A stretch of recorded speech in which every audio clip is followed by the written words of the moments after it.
What's good, people? What's good?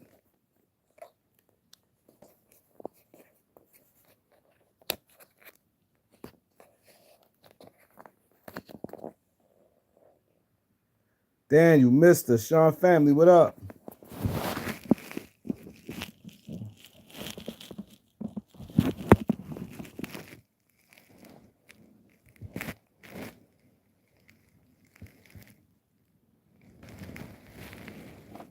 Knowledge, what up? Let's get the likes up.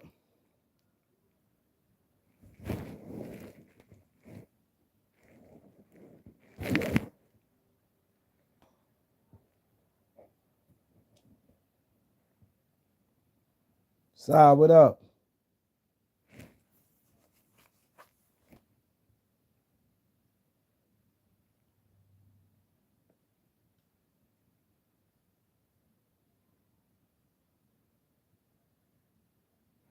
It's good, y'all. Let's get the likes up, man. We're going to cook today, man.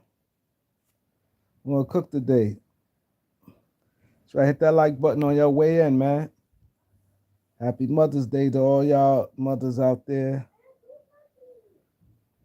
To all y'all mothers out there, happy Mother's Day. Yeah, it was good, y'all. Get them likes up as y'all walk in.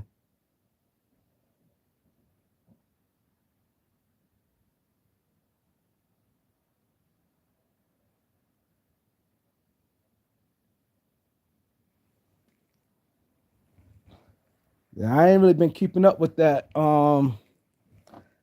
I ain't really been keeping up with that.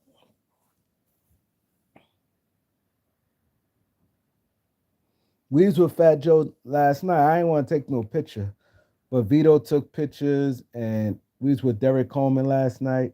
Me and Ted didn't want to get in the pictures, but if y'all go on the page, y'all see it. The beat 139 underscore Harlem on Instagram. The beat 139 underscore Harlem. We was with Derek Coleman last night having drinks. Fat Joe was with us last night, but I ain't want to get no pictures. So I was the one who took the pictures. So Keith and Vito, they took the pictures with Derek Coleman.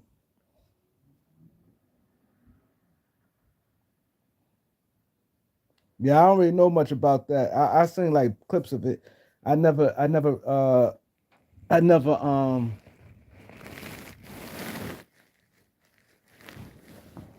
I never watched it.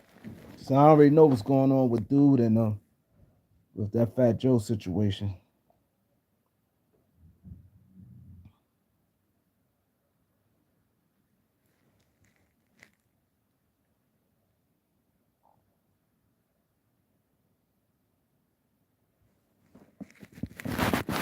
Happy Mother's Day to all the moms out there.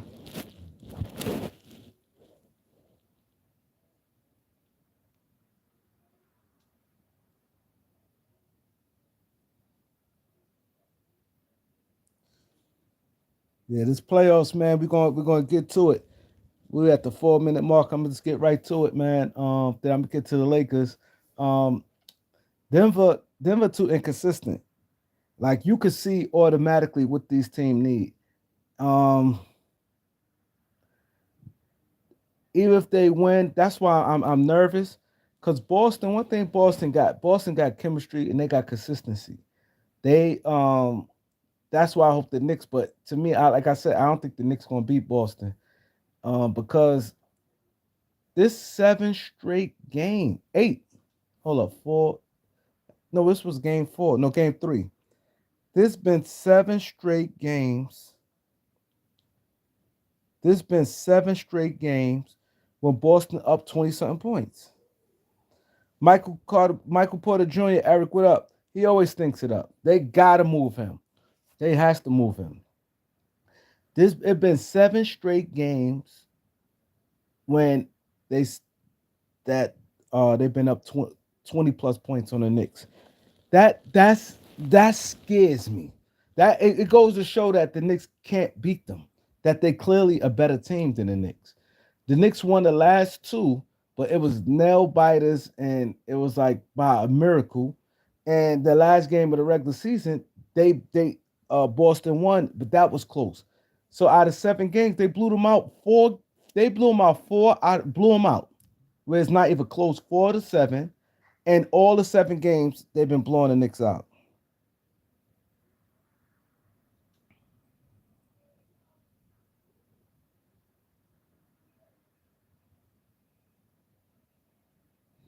Do I think Braun going back to Cleveland? I don't know. I don't even know. Like Cleveland had to lose, and then I think Cleveland kind of satisfied where they at.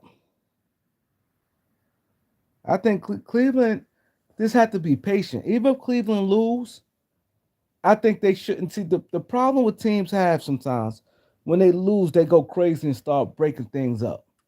You have to see what you have. Number one, like Cleveland got like a good 4 players. Like the thing is, long as you the key is if you don't have players who getting too like crazy contracts. That's the problem. These contracts is messing the NBA up. It is.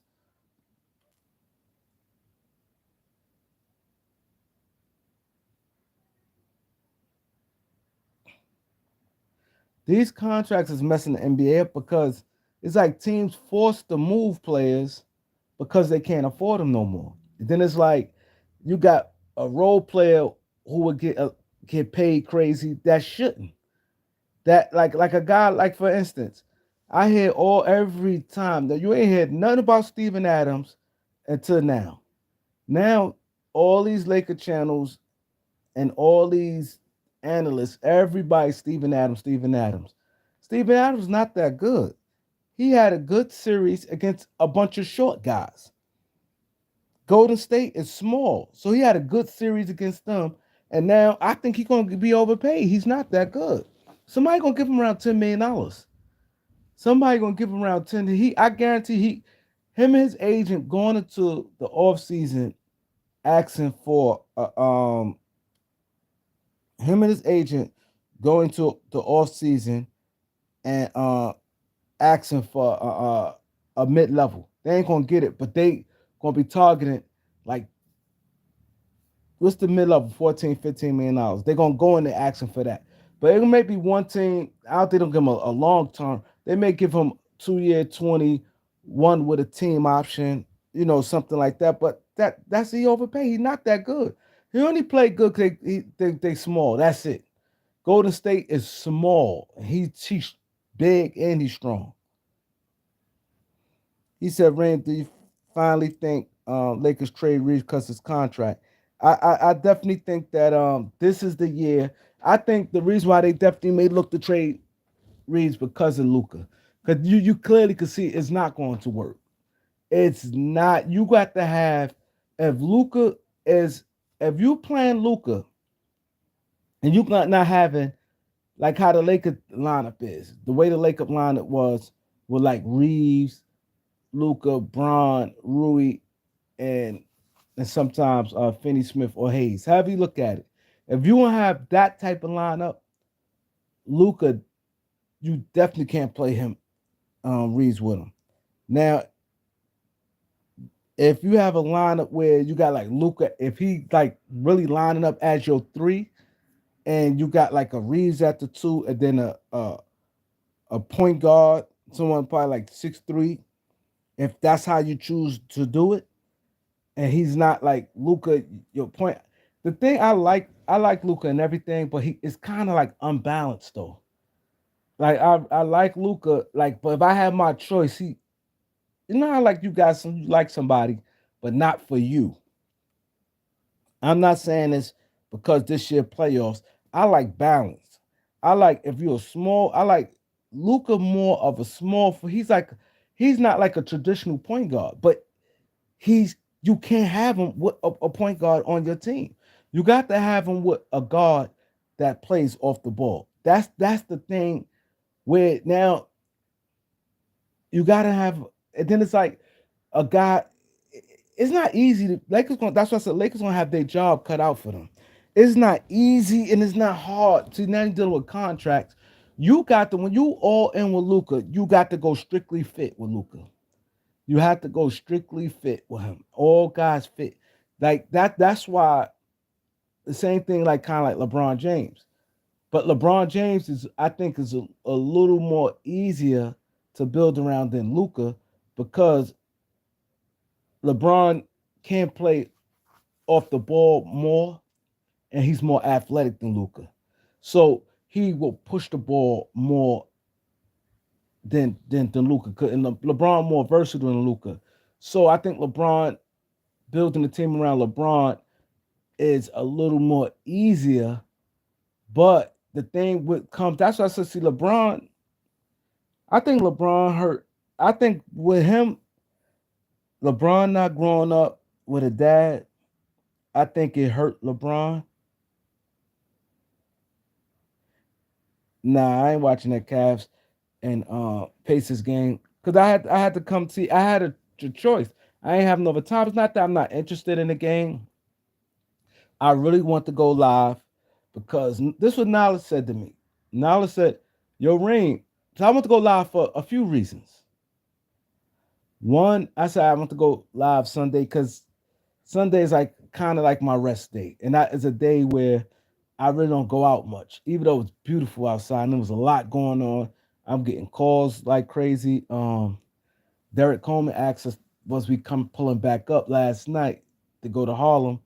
Um, uh, they having something in this spot. My man, because he cool with my man, he opened up a dispensary, and they asked like, "Yo, y'all pulling back up tomorrow?" Derek Coleman in town. He said, "Yeah, he gonna be there."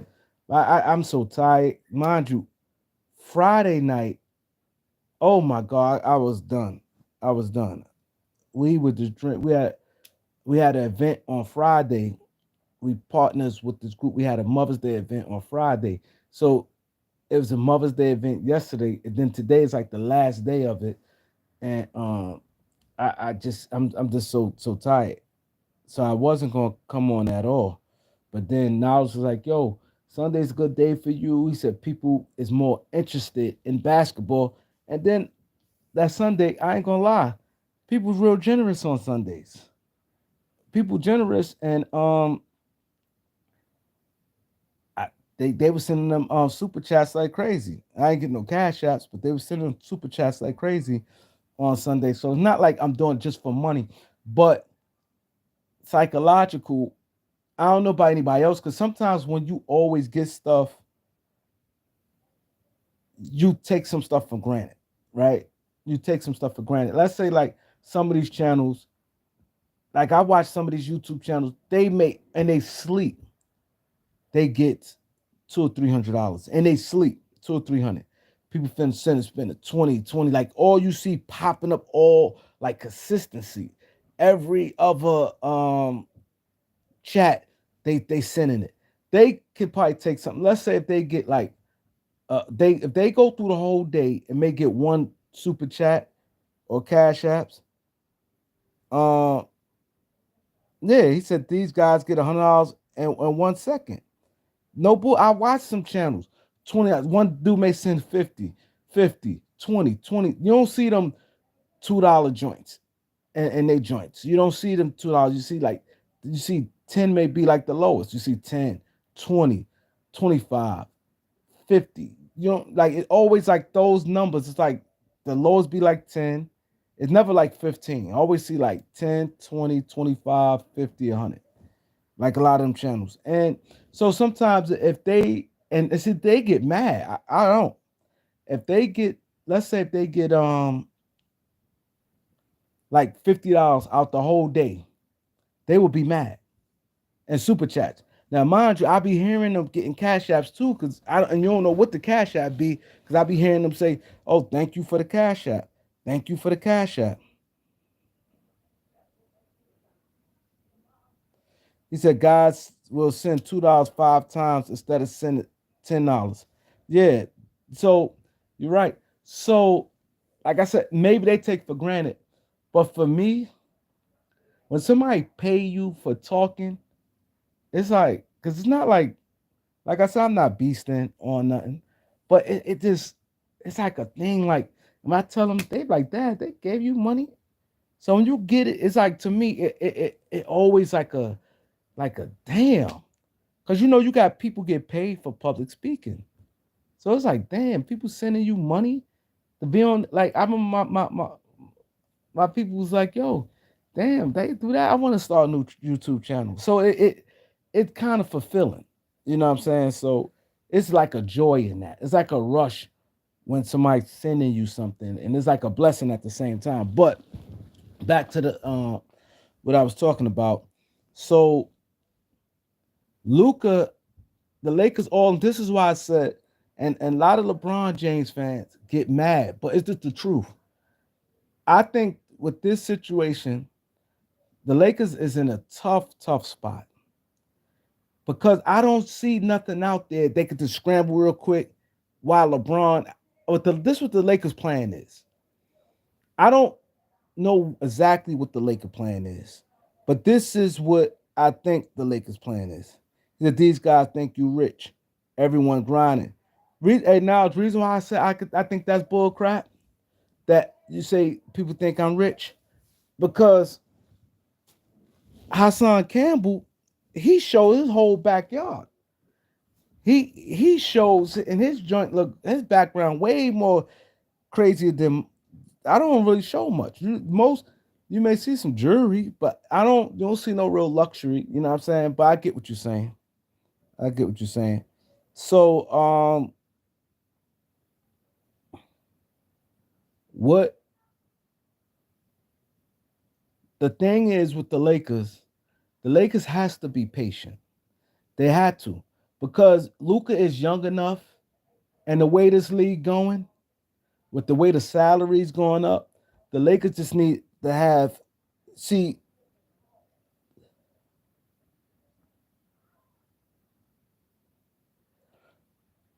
I'm sorry, y'all. I know y'all probably be like, but I had to respond to this comment. I really had to respond to this comment, right? I really had to respond to this comment, right? But this is the nail on the coffin. Knowledge. This is what Knowledge say. He said black people don't want to help black people, and when they do help, they say he had he had to give. You see what I'm saying? This is why it's important what he said. Now, y'all all know in July of 2023, I opened up a boutique, right? A boutique. We selling clothes and things like that, right? Selling clothes, a boutique, right? Open up a boutique in July. The grand opening was July 8th, 2023. It been slow. Ain't been making no money like that, right? Like y'all my peoples. I could talk to y'all. Cause if she was here, she hate when like yo, she just don't get it. She don't get it. She don't get it. But she always think like, damn, that ain't none of their business, this and that. But to me, it don't. I'm just different. Anyway, July, I mean, we ain't make no money. So we still do event space when people wants to have an event. So now we said, you know what? We changed to a thrift store. A thrift store is easier to maintain because you ain't coming out of pocket. Now, mind you, when you buying new stuff, you have to have a whole bunch of summer clothes. Then you had to change a whole bunch of winter stuff. You rotating and doing a lot of different things, right? So now with a thrift store, you just throw everything out there. You can have a coat in the thrift store. You have jeans. This all the summertime. You can have swimwear in the wintertime. You can have a bathing suit in the wintertime. It's a thrift store. And you ain't buying nothing. You getting gifts. You getting people old stuff that they throws away anyway. But this is something. Reason why I'm responding, I'm gonna get back to it because you guys hate when I do it. But I just love to talk. I love not to talk. I don't love to talk. I love to like just talk reality and how people is. This is why things is so sad and it's where we at. So when he said when Niall said what he said, it just there's this thought to me, right? So now it's been a couple weeks with the thrift store. Now, y'all know I mingle with people, she mingle with people, this and that. One thing we know about people, especially black people, We throw away shit all the time. Every year. Every people black most black people I know, and it's a high ranking people I know. 2 times a year we throw away stuff. We throw away stuff right when the weather breaking to get cold, and we about to pack up our summer stuff. And about the some people depends where they live at, if they have the space. When you about to, or if people don't have the space, they put in storage. A lot of the summer stuff and spring stuff, when they pack up right when it get cold, let's say around October, they throw away a bunch of shit. The same with when the weather break, like in April, the winter stuff, people throw away a whole bunch of. They be like, man, I ain't taking all this shit to the storage, or I'm not, you know, depending on the space they has in the house. But you know what's crazy? And someone told me this that had a thrift store. They said, Joe, how people is, it be your own friends and stuff. They said people you know. If they throw away stuff all the time, but they gonna not want to give to you, they'll be like, I'm not giving them my stuff for they can make money off my stuff. Um, and would rather either throw it away where they're gonna give it to the Salvation Army, or throw it away to the Salvation Army. They would rather give it to the Salvation Army, and Salvation Army gonna do the same shit, sell it like a thrift store. They feel I'm not giving them my stuff for them to make money. And it's sad. It's sad right there. You know what I'm saying? It's sad, and that is the truth. So it's funny he said that. Reason why I said it, because someone put it out there to people, and watch some people, a lot of people, oh, I just got it. Like, you could just hear it. You could tell when somebody's sincere. You got people, oh, I just gave away a whole bunch of stuff. Oh, this and that. And most people, it's May right now. Most people to start now or April. Always did this. And then you don't hear them be like, you could tell when somebody really wanted this, like, I donate. Come on, you. We got the slip where you can write it off and say you donated to a legit store, and you could put it in your taxes.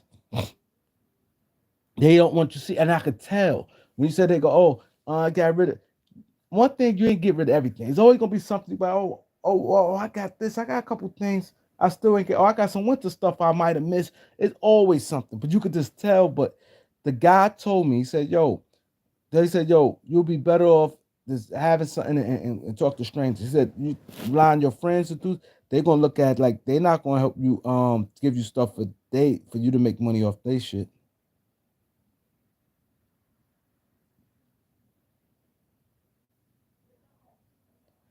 Thank you.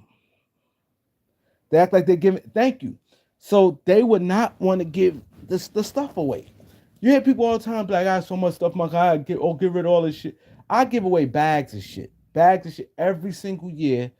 2 times a year, I get rid of a lot of shit. And most people do. Most people do. Most black people. Because black people, we more fashionable and we buy a lot of shit. So this not a knock on other races, but this is one thing I do notice about black people. And a lot of thrift shops say this. You know what I'm saying? They always say like most of their donations come with black. We buy a lot of shit and we throw away a lot of shit. You know what I'm saying? We buy Festo, what up? We buy a lot of shit and we give away a lot of shit. But back to the I had to just say that because but anyway, now you got you got like I said, Lakers have to be patient with this Luka thing.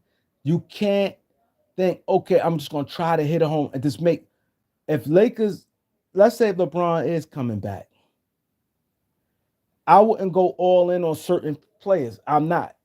Like if LeBron say he's coming back, I will be real strategic in my move because you got a bunch of expiring contracts. I'm not just gonna be making moves and then you're getting guys who got longer contracts. And then when he do leave, I definitely think next year his last year. I think this is definitely gonna be LeBron James this year, next year come now. I think now only way I can see him like leaving if he come pop up in them uh the Diddy allegations, I think that is he probably end up probably leaving now. Like it depends how deep or what they actually saying about him, and in these Diddy this Diddy situation. Because what I'm hearing that it is only going to get worse from here. They saying that it's a bunch of celebrities that they wait and they got in the chamber, but we'll see. But I don't get my moderators. I really don't get my moderators. I don't. I don't. I think sometimes they be wanting they take get a laugh out of certain shit. I do. I think they get a laugh out of certain shit. You know what I'm saying? But if LeBron James do come back, I think the Lakers need to be don't just be like oh and just grab anybody, because number one, Luke and LeBron it just don't fit, and then LeBron gonna be a year older, and he's gonna be a little worse than he was. He's still gonna be productive, but he's gonna be a little worse than what it was.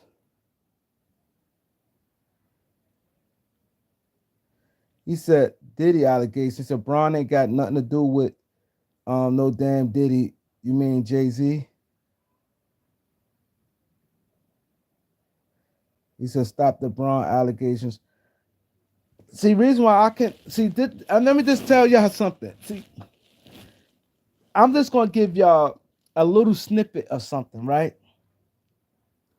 One thing about me, right? Y'all guys knew me for a while, right? You guys knew me for a while. One thing about me, and I say this all the time. He said it's nasty work, right? One thing you must know about me. I'm a different. I'm not these YouTube guys that's on here that do anything for content or say anything for content. Y'all don't never hear me talk about Giannis to the Lakers. I don't say weird stuff like that. When I say stuff, I just say it hopefully that you guys who rock with me just be like, all right, well, this down the third. I'm just gonna give y'all something light, right? I'm gonna give y'all something light. This is example, right? And I don't talk because last night we was with Derek Coleman and Fat Joe. We was at the lounge and then we went to my man, his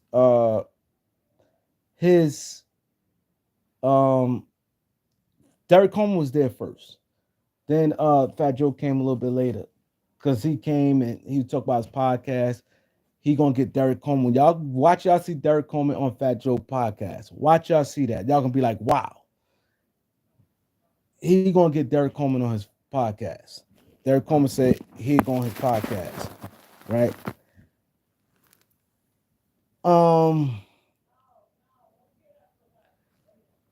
Joe came later. Now, like I said, I didn't want to be in no pictures. I might be in some pictures randomly if somebody took it. I don't know. But I'm talking about actually posing. I wasn't in none. But if you go on our page, you see Vito and Keith, they took pictures with them. I didn't.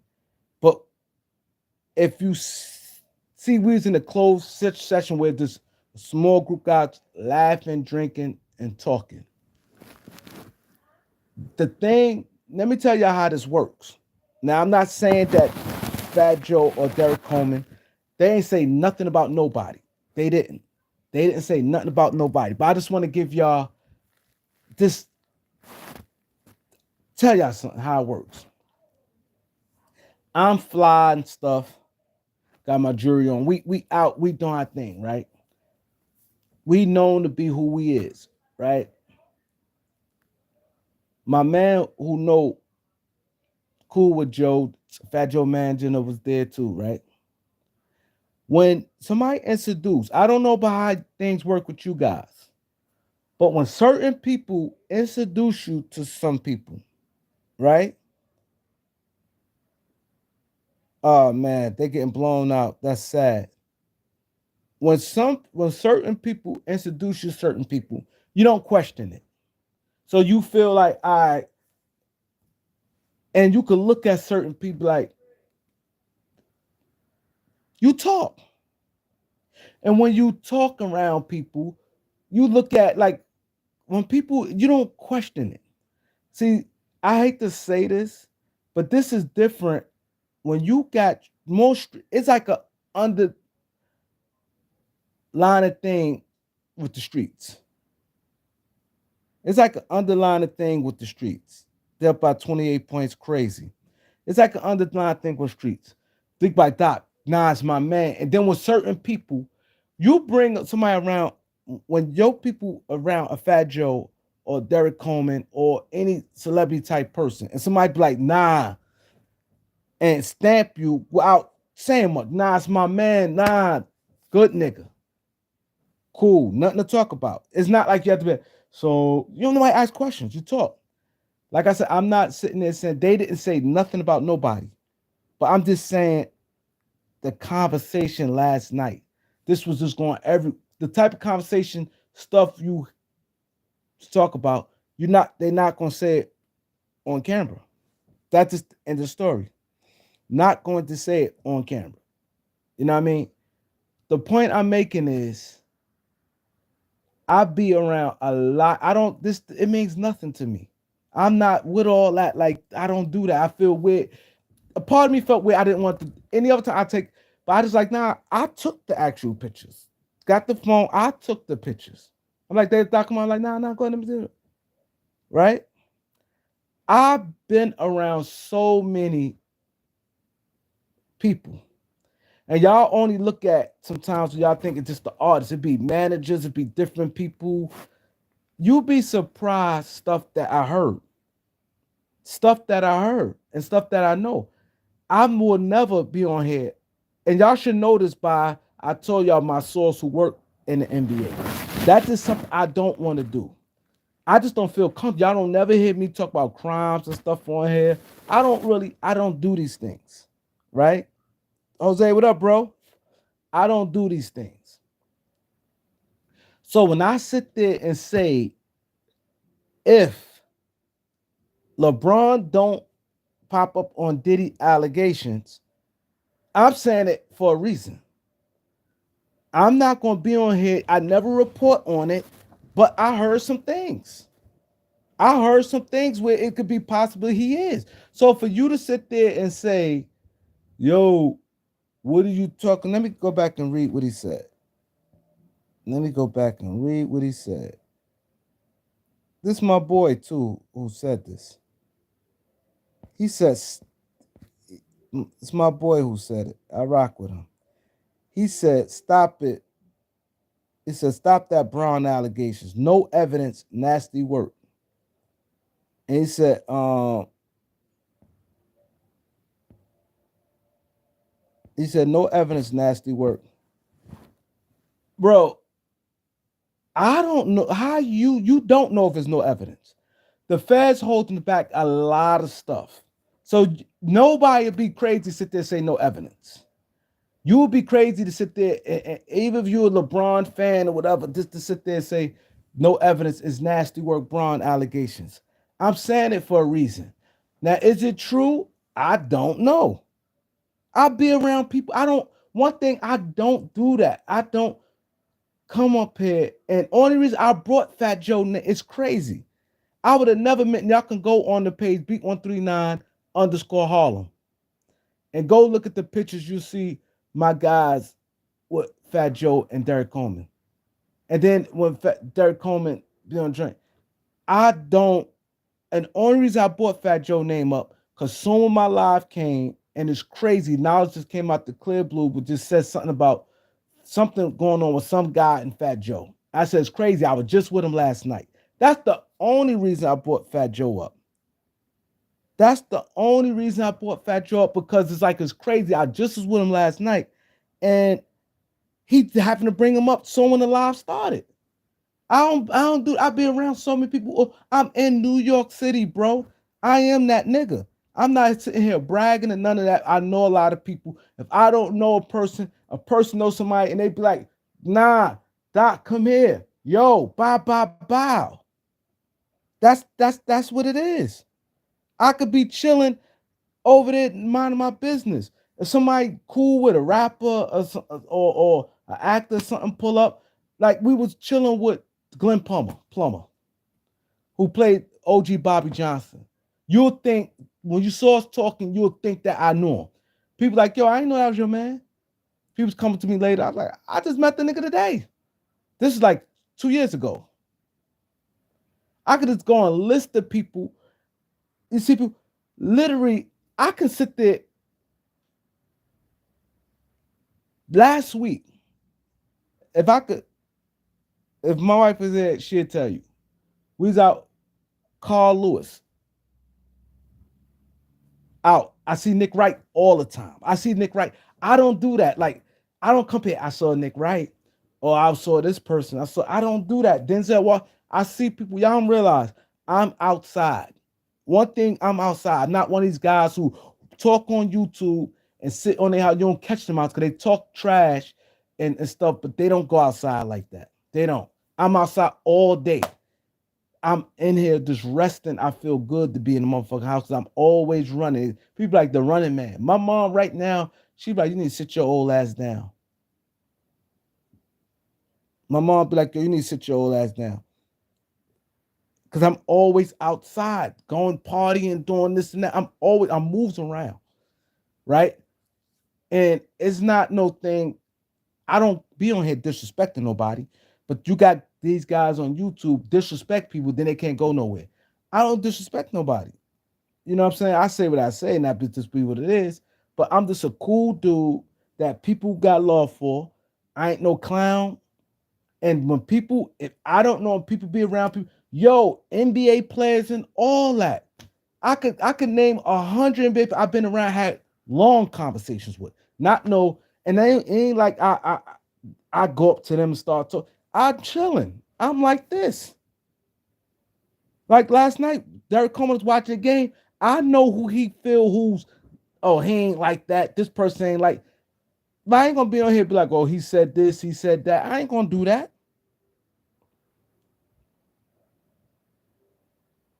You know what I'm saying? I'm not gonna do that. But I'm around guys all the time. And then once you around guys, one thing about men, this is what we do. And it's a saying, but we know how they be like, yo, men gossip more than girls. I don't think it's gossip, but it's just a thing what guys do. It's not gossiping, it's a thing what guys do. Guys get around people, just start talking. You'd be like, damn. Some people start talking about girls they pop, like industry girls. You start hearing this, oh, this person hear that. Oh, this person, oh, that person's a cokehead. What? Oh, that person, that dude, he's broke. Hold up, he broke? That dude is broke. That nigga be in the industry, act bumming niggas for money. What? You'll be surprised. You'll be surprised. You'll be like, they be like, nah, nobody in the industry don't rock with him because he always begs. Yo, I'm fucked up. Niggas be giving the dude $10,000, $20,000. Like some dudes got reputations that you'll look at you and have no idea. And you hear stuff like that, they be like, nah, niggas be ducking him because all the time he asking for something. But you look at him and he be on screen showing money. You know what I'm saying? So you be like, wow, the stuff I heard, y'all. If I wanted to, I'm gonna be honest, I could sit up here and blow this channel up. If I really wanted to, and I sit on here hours like some of these guys and have open channel, I could talk, and I would blow it up, tell y'all stories and stuff. I just can't. I feel weird doing certain stuff. So if I sit there and say, if LeBron James ain't on, I'm saying it for a reason. I'm not. I'm not. I don't want him being on the allegations. But I heard some things when Drake sat there and said, "Oh, when DJ Academics, um, when Drake told DJ Academics, and Academics was talking about how LeBron got some white girls in Canada and Toronto. LeBron, LeBron be LeBron had a thing with some girls in Canada and Toronto. That was his thing, and Drake was like pretty much dry telling on LeBron. And Academic told it all. Said the girls, this, that, and the third, told her it got swept under the rug, right? These, like, you'd be surprised. I'm not saying it's true, but stuff I heard. And what I heard that if they come right now, breaking news, LeBron James, this happened with Diddy, I'm gonna be like this. I heard some things. Y'all think, oh, Kareem don't like LeBron, but I don't come up here talking about it. So I keep it basketball. That's one thing you can say about me. I keep it basketball. I don't come be like, yo, I heard this about LeBron, yo, this, that, and the third. Y'all, all the time you hear me talk about LeBron, I talk basketball. Drake not lying. Drake was hurt. Drake is like a scorned girl. He got mad, and Drake runs Toronto. Drake knows the white girls that LeBron is had that had a thing every time he go to Toronto. That's like his joint. That's like his joint. And Academic told everything. Academic told everything. Academic could do stuff like that. What I can do, I can't do. I'm not gonna be running around here doing that. I don't do that. But to sit there and say, yo, nasty work, Braun, no evidence he got. How you know is no evidence? You don't know that. I don't know that. I don't know if LeBron got evidence, and I mean the feds got evidence or not. You're gonna have a lot of people snitching and saying a lot of stuff. All I know, the feds said this is nothing. That little names they leaked, they laughing. The feds, I've been in the feds. And so I've been in the feds, and I've been, mind you, I was a federal inmate for years. And the stories I heard different people, I know how they play. I know how the federal government play.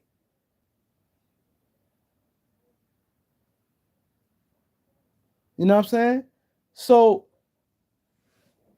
to sit there and say nasty work, LeBron don't got nothing to do. I'm saying it for a reason. I'm not saying it just to be, and you see, I said it and kept it going. I kept it pushing. I ain't stay on it. Cause it's not like I'm glowing. I want like, Braun is this and that. You ain't hear me one time. I don't do that. I heard it. I'm like, wow. Wow. Shit about LeBron. Wow.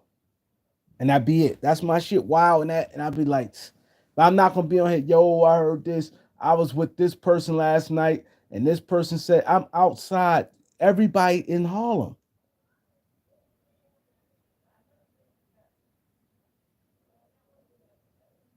Everybody's in Harlem.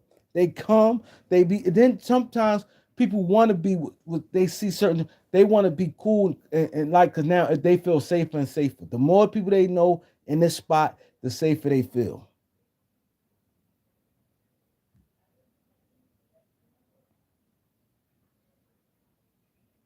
Thank you, Tron. I don't do that. I don't do that.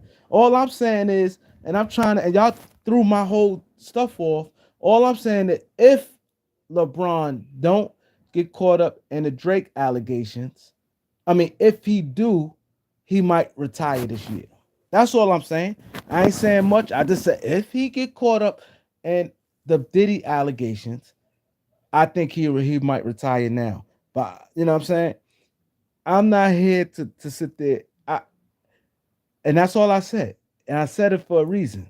And I'm not going to sit there and throw something out there. 'Cause do I know it's true? I don't know. All I know, this guy is in the industry. He said he was talking some stuff.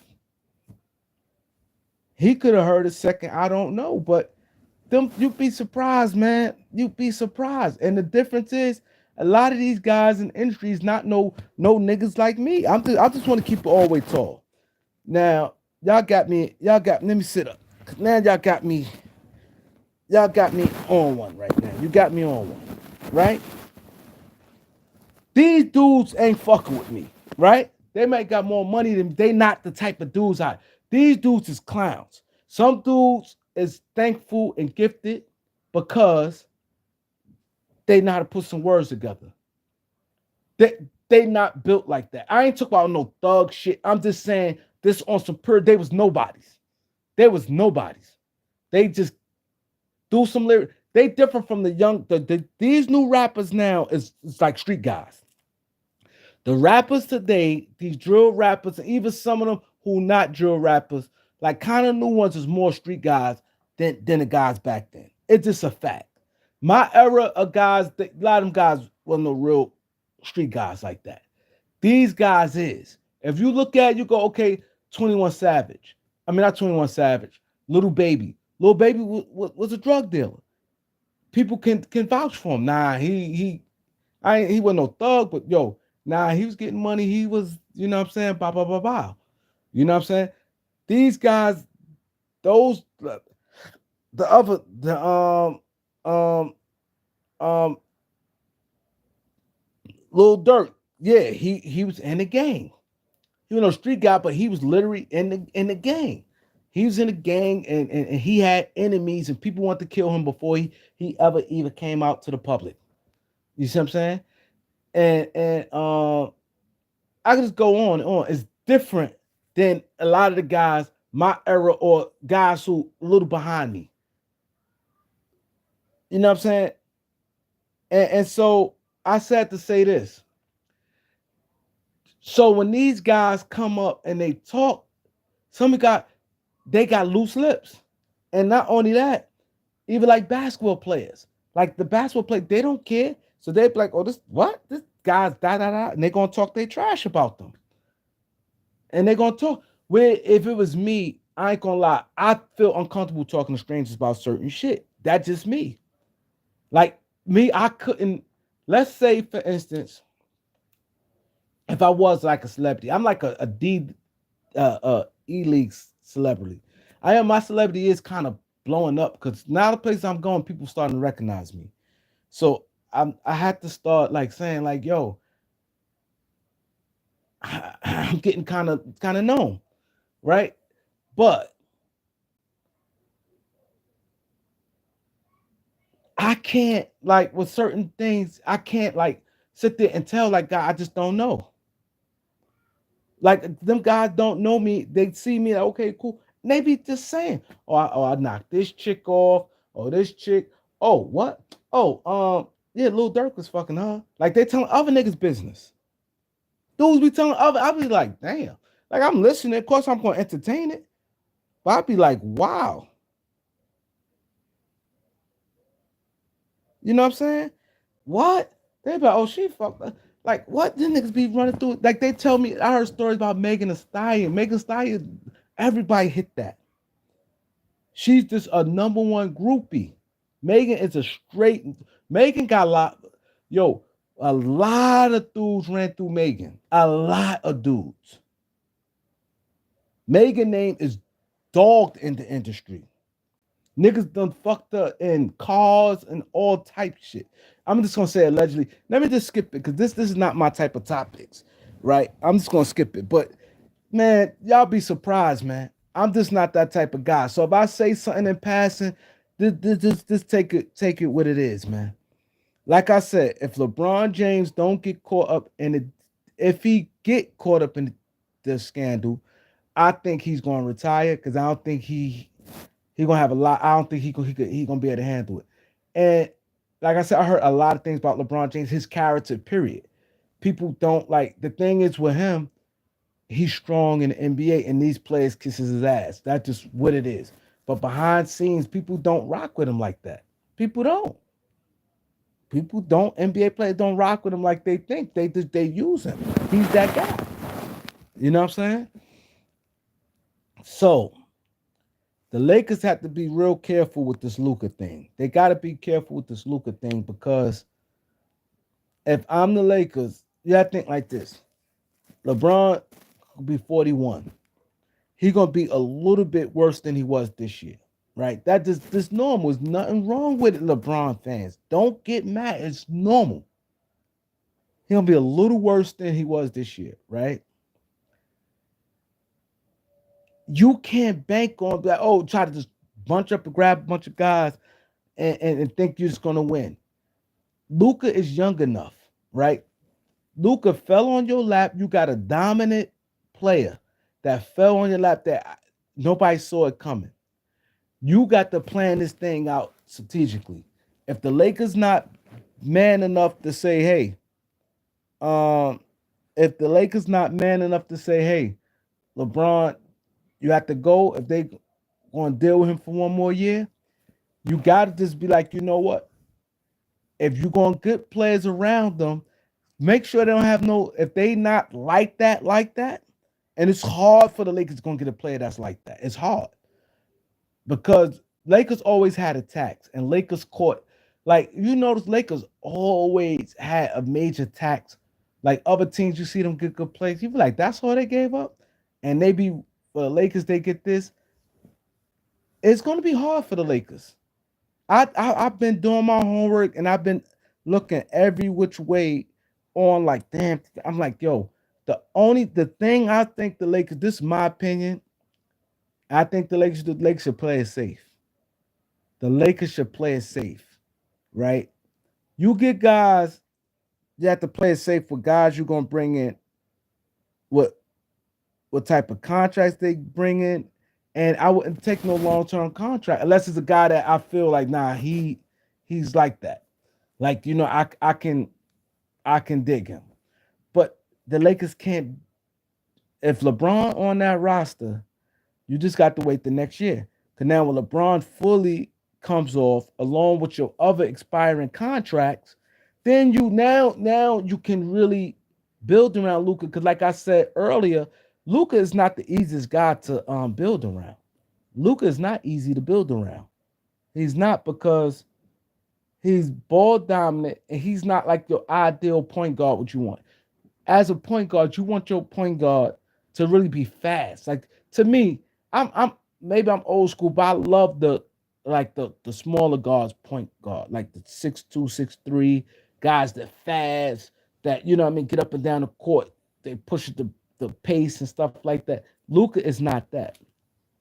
He's a point guard, but then he got a lot of bad habits that you really don't want from your point guard. Number one, he gonna he's your.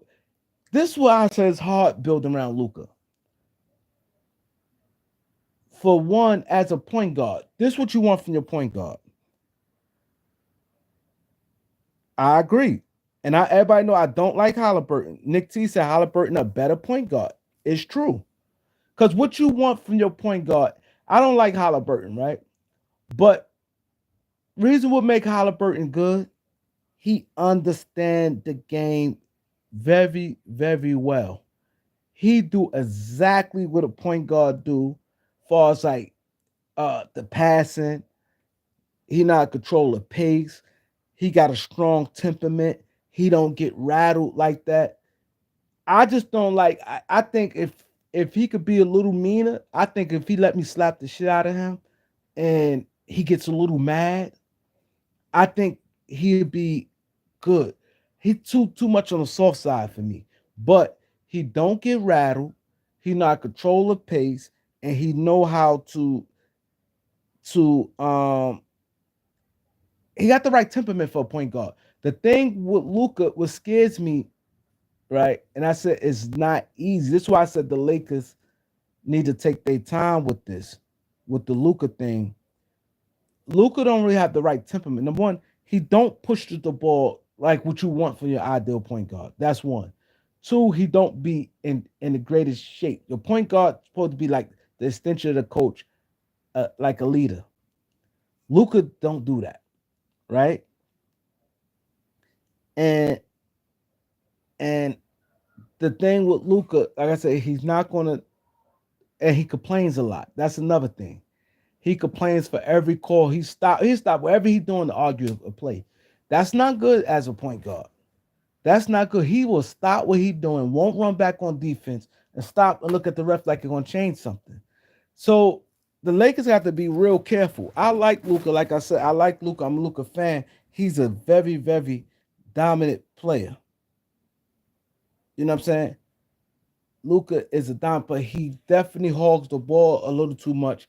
And if he, if you, this is what the hand it is, Lakers in bed with Luca, you got to have the guard that playing with him has to be like the Kyrie type or like a Dame type, a Kyrie or Dame type who can play off the ball and to, who can score. If it's that type point guard, if it's not that type, you can't. People like I saw somebody like Lakers should try to get Drew Holiday. I think Drew Holiday, you kind of want him having a ball some. I think Drew Holiday be lost in the sauce with a guy like Luka because he won't never hardly. He's not no real outside um, shooter and not no catch and shoot type of guy. It will hurt him. You see what I'm saying? It will hurt him. So I think with Luka, you got to have if it's a guard you got with him, he got to be a guy that can play defense and don't mind where he don't have to get his with the ball. We can play off the ball if it's a smaller type of guard that's on the court with him and that can score. You know what I'm saying? That can score. You see what I'm saying? So I think if it's that type of guy with Luka, yeah, I think Marcus Smart definitely fit in with a Luka type of play. I definitely agree with that. Marcus Smart definitely would fit with Luka, a guy like that. Correct. Um, you got to be careful. And the Lakers, you try to rush everything because see what LeBron. See, let me tell you the thing is with the Lakers, the mistake the Lakers made. Every year LeBron got there, it was like a rush. This is why Lakers only got that Mickey Mouse championship. The Lakers rushed everything and didn't properly put together the team. And y'all guys get mad at Rob, but look, when you got your best, and I'm not giving Rob no excuse, but when you got your a player who's big, y'all don't understand how big. My homeboy works for the NBA, and he told me, yo, he told me how much. He said the power. He said LeBron is strong. He told me the type of power that man has, man. So when you got a guy like LeBron James has the power he has, so look what Rob had to deal with. With the Lakers, you got like two fractions with the Lakers. You got a LeBron James fraction with LeBron James and his fraction that's in the Lakers organization. Then his fraction of fans. Then you got a fraction of the Lakers and the Laker fans. This is why it don't work. Like they say, we all know this. That's in anything you do. When you dealing with something as a group, what's the first thing people say? We all have to be on the same page. That is a number one thing. We all have to be on the same page. And the problem is LeBron have a strong a faction that's in a Lakers organization. That's Team LeBron. LeBron has a big, huge fan base. Team LeBron. Then he has a strong chokehold on the media. Then you got Laker fans, right? That's by the Laker brand being so strong, it comes like this. See, reason why like Cleveland, Miami couldn't do what the Lakers do, the Lakers have a strong fan base. Like you got guys like myself, Reg Dog, Eric Kwan, like some guys, and a lot more of you guys. I can't name everybody, but you have Laker fans that's strong, right? And that like Lakers is about the Lakers. They don't care, yo, you got to go, whatever. So Lakers fan base and LeBron fan, they both strong and like this. See, place like Cleveland is all about LeBron. Everything is and nothing gonna be said. By the Lakers so strong and they both strong, it button heads. It's button heads. Like right now, Laker fans want LeBron James gone. Michael Rappaport was on Skip Bayless show, said LeBron sucks to air out the Lakers, which I agree with, and a lot of true Laker fans agree with. You got LeBron James fans with everything, everything's about LeBron. So Laker fans want LeBron. See, one thing about Laker fans could do the patient. See, this is the thing. I was talking to somebody, um, and they was like, the Lakers, y'all not patient. Everything is everything. I said, it's not that the Lakers is not patient. I said, that's a LeBron thing. That's not patient. The Lakers proved, and Rob proved that he can be patient. The Lakers proved when they went through the rebuild. The Lakers is fine with the rebuild. But when they got Magic Johnson's about to splash. And he had Magic Johnson was about to splash. Magic Johnson's a great player, and he wanted to submit himself. He wanted to go down as yo. He came over to clean things up. Boom, and he wanted to make his mark.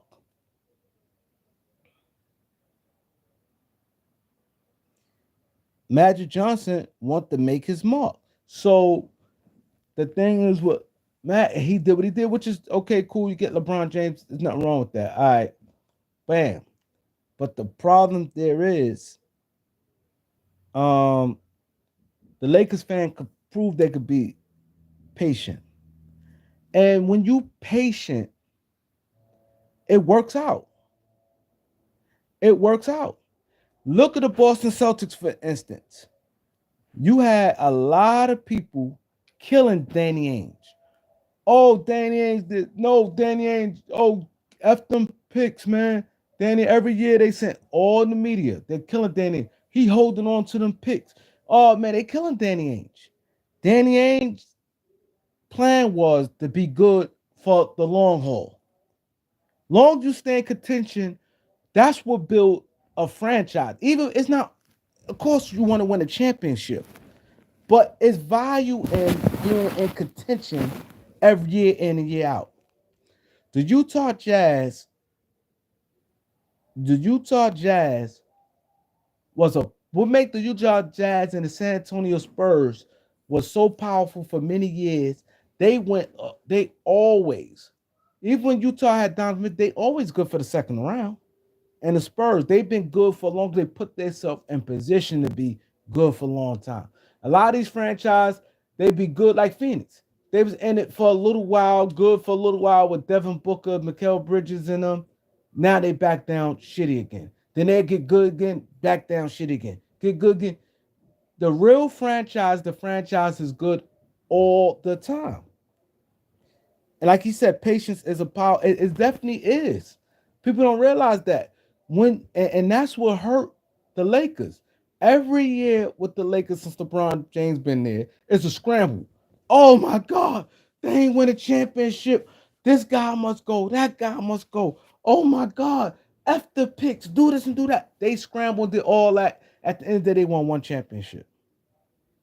They right now sitting on one tradable first round pick is 2031, which is not that great for people now.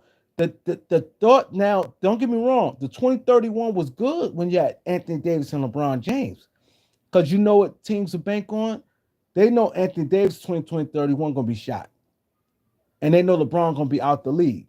So they like, oh, that may be a good pick. So now the 2031 is not as sexy as it was now that they got Luka. Because now they know Luka young, and the Lakers gonna get some good players. That's just Los Angeles.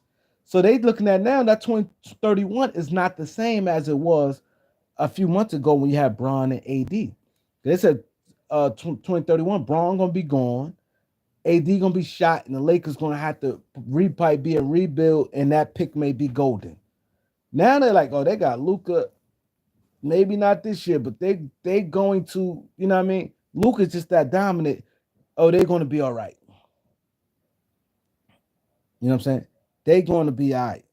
You see what I'm saying? So that look at what the Lakers left with. The Lakers left with nothing right now.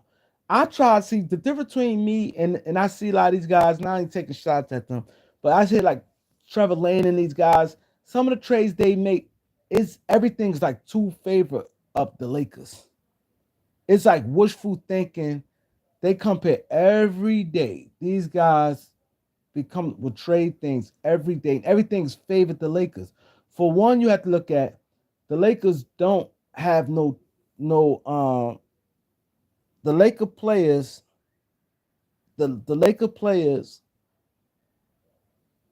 value always damaged because a lot of Laker fans destroys it. Laker fans destroy their players' trade value. Now these guys is looked at as being doo-doo. You see what I'm saying? So now they trade value looks like nothing. They always want a tax on the Lakers, and the biggest tax that the Lakers can give is trade is first round picks. Think about it. The tax that the Lakers always had to pay, the tax was the draft picks. Ain't going the tax is not none of them players on there. The only player who got somewhat is Reeves and Rui is like this. After that, what value? That's what I said. And like I said, I like Trevor Lane and some of these, not just him, there's a lot of other Laker channels, but these guys say things and give you guys false hope. They say things, all this stuff be in favor of the Lakers, right? And it's wishful thinking. And I've been, like I said, I've been doing my homework, busting my brain, like, and and my conclusion I come up with, the thing I think that the Lakers should do. I ain't saying scrap this year, but I wouldn't sign. I wouldn't sign some of these guys unless it's like a real small contract, like a $5 million contract, and God get 3 year, 15 million. Okay, cool. But if it's teams, 14, 15 million, if you have to sign somebody or you trading for somebody and they make like and they not all that, they like decent, and you like say for instance a guy like Clint Capella. Let's say Clint Capella was under contract. And let's say he's getting like 16 million a year. Let's say he have about 3 years left on his contract. I wouldn't trade for Clint Capella. I would stay away from a deal like that. A guy who got 3 years left getting $16 million. A guy like him. Those type of trade I'm staying away from. Now, if it's a guy that like 16 million and he's underpaid and he's like that either he's gonna help my team or if I need to move him to clear catch space, it's gonna be easy. I don't have to add on no picks or nothing to get rid of him. Oh yeah, that's different. You know what I'm saying? So I looked at this stuff. I said, yo, the Lakers in trouble. Think about it. Who else got trade value on that team? This thing like this. You ain't gonna get too much. Lakers got their fleece already. Lakers got fleece, and and the Mavericks took a lot of heat from it, which they should have. And like I said, it get me mad when people be like, "Oh, Nico was right." There's no way in the world you're right. This Luka resume says he's supposed to get more than a guy who stay hurt in Anthony Davis that's 32 years old and a career role player Max Christie. You know what Max Christie is, who he's going to be. Max Christie's going to go his whole career. The most I see him, and you always going to have one spectacular year out your career. He's a solid player, but he at best he go, he may do average like 12 points in one career, but he gonna always be a guy that averages about 8 or 9 points. Good player that you want on your team, solid. But you give away Luka, a guy what he stood for that franchise and his body of work, who he is, his age, how dominant he is. All NBA teams, top 3 player in the league, and you supposed to got more for that. So I hate when people, oh, Nico wasn't wrong. Nico is sitting back like the Birdman rubber. No, he's not, because that still was a bad trade. That's a bad. They got no future with that. Anthony Davis, Kyrie out this year, so next year is gonna be a dub for them. It's over for them next year. The year after, now you got Kyrie coming for ACL. He's not gonna be an Anthony Davis. Gonna be over. They're gonna be a solid team, but is other teams by then going to be better? It's other teams going to be better. You see what I'm saying? And so, like I said, it's about being patient. Danny Ainge knew what he was doing. He like, I'm not going to. He kept them picks when the time was right. He saw them 2 guys like, no, they the real deal. I ain't gonna. He tried bringing in Kyrie. He tried. He brought him. Once he said that, oh no, bringing in some of these guys be. I'm not saying Kyrie is poison, but Kyrie was going there and he just kind of threw that team off a little bit. Most of them guys, this era here, when that era leave, all them guys who born like 92 on down, like that's like the all them got 89, like the Jimmy Butlers and them, Kevin Durant and them. When that era and them guys gone, like them guys who born like 90 Kawhi and all them guys, once that era get pushed aside, you know what I'm saying? You going to see. And what Danny Ainge did, because those guys just kind of mixed up and just destructive. Like those guys in that era just they just can't just Danny Ainge did the right thing. He said, you know what? These guys gonna be it. They're gonna be multi-time all-stars, Tatum and Brown. Once he said that, he said, we don't need that. We try to bring Kyrie now, we don't need that. We're gonna bring pieces around those the guys. Because they try to get Kevin Durant and all. They're like, nah, nah, nah, nah, nah. And look, they got championship and they got a great chance of winning this year. Now, let's say if they don't win this year, they're gonna be contenders next year. That's how you build the team. You can't just go crazy and just start just getting rid of play. Sometimes players need to get better. Some guys you just can see is not it.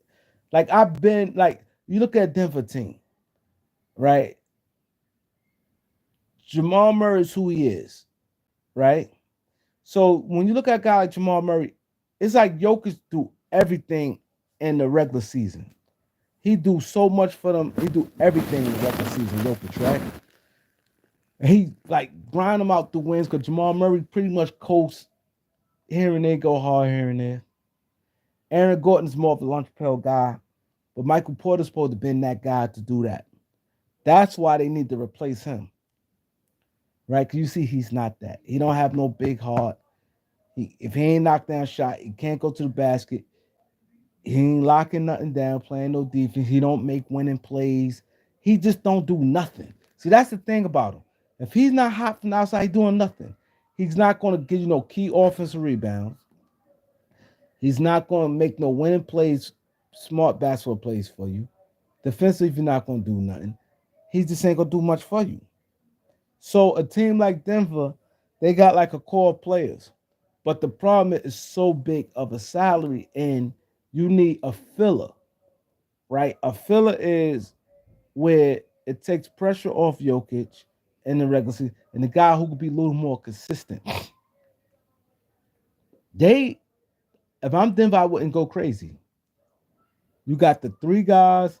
I would keep Murray, but the thing I do think Murray is overpaid, getting 50 million a year. And see, this is why I said this the type of stuff hurts team. Reason why I said Murray, yeah, he played good, but he ain't like he dominant every playoff game. But the regular season matters too.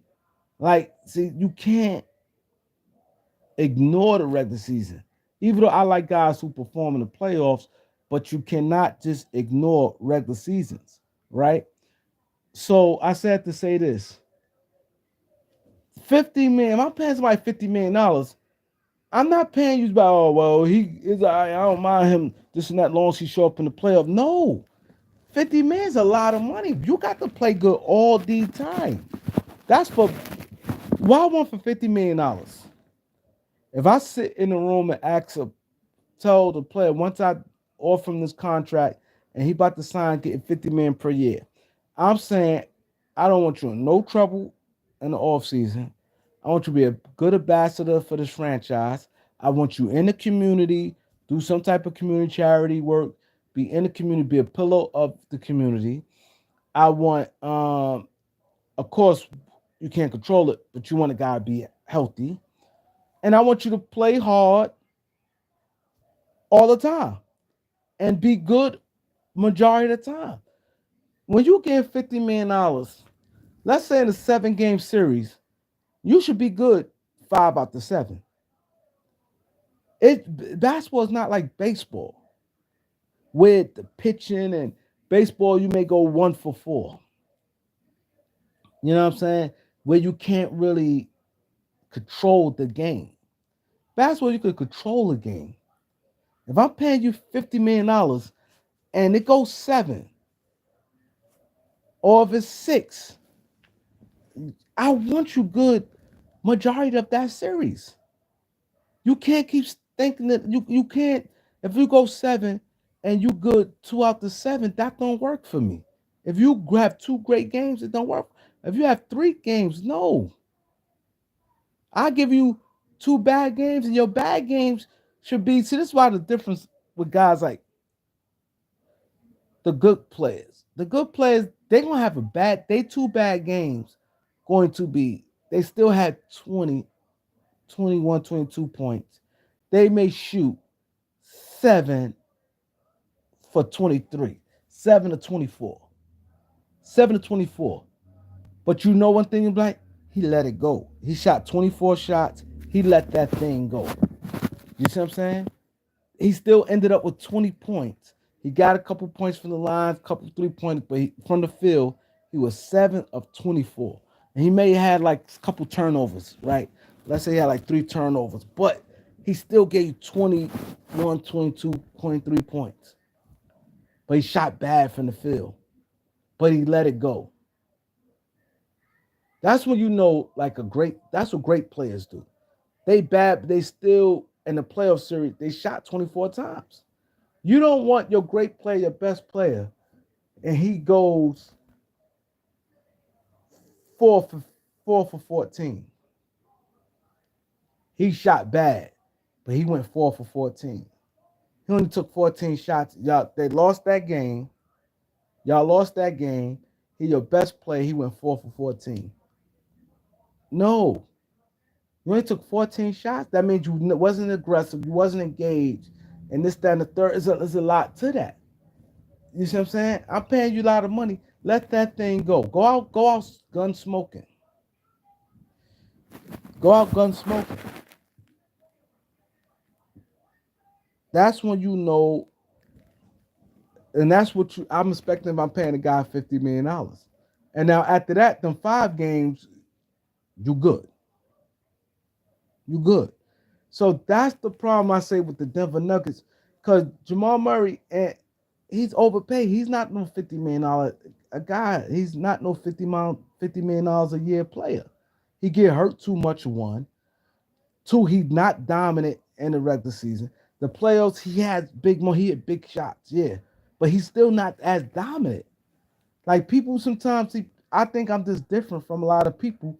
People think, oh, they see people say people in the clutch to snap, but that's still like for that money, you still ain't getting your money's worth. Banks, what up though? Detroit in the building. That's the thing. That's why I said the difference between Luka and guys like Ant and them. That's why the good in Luka. Why I said the Lakers is lucky. The good in Luka, that will be Luka. 7 to 24. He gonna get them shots up. His bag gonna be that. But that's why I said they in good shape with a guy like Luka because Luka gonna be dominant for at least 5 out of 7 games. See, that's what you want when you think about playoff series, and he gonna be dominant in the regular season. He's gonna be dominant in the regular season. So, like I said, what the Lakers can't do in a regular season, I mean, this upcoming season, and this is why I said, now, the Lakers never really had a real championship team, but all they've been doing was throwing away picks.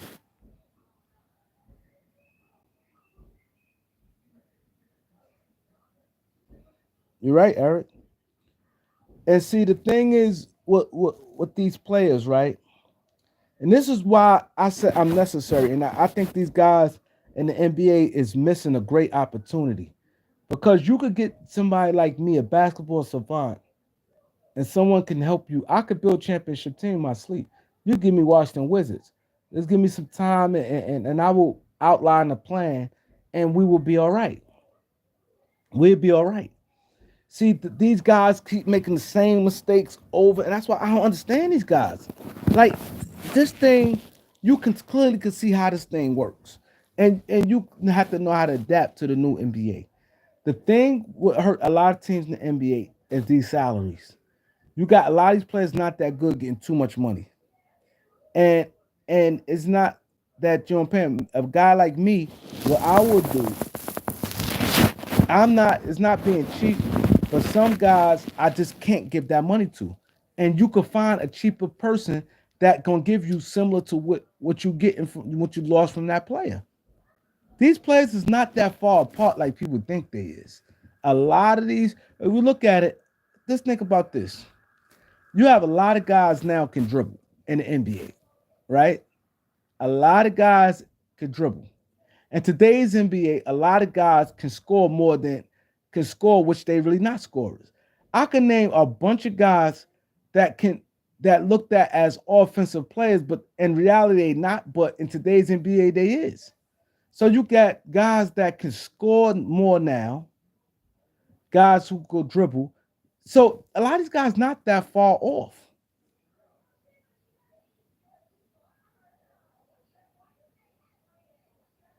First super chat of the day. First super chat of the day. Got my man Jonathan Neely. He said, "Talk that talk, my guy." See, that's a smart man right there. You know why?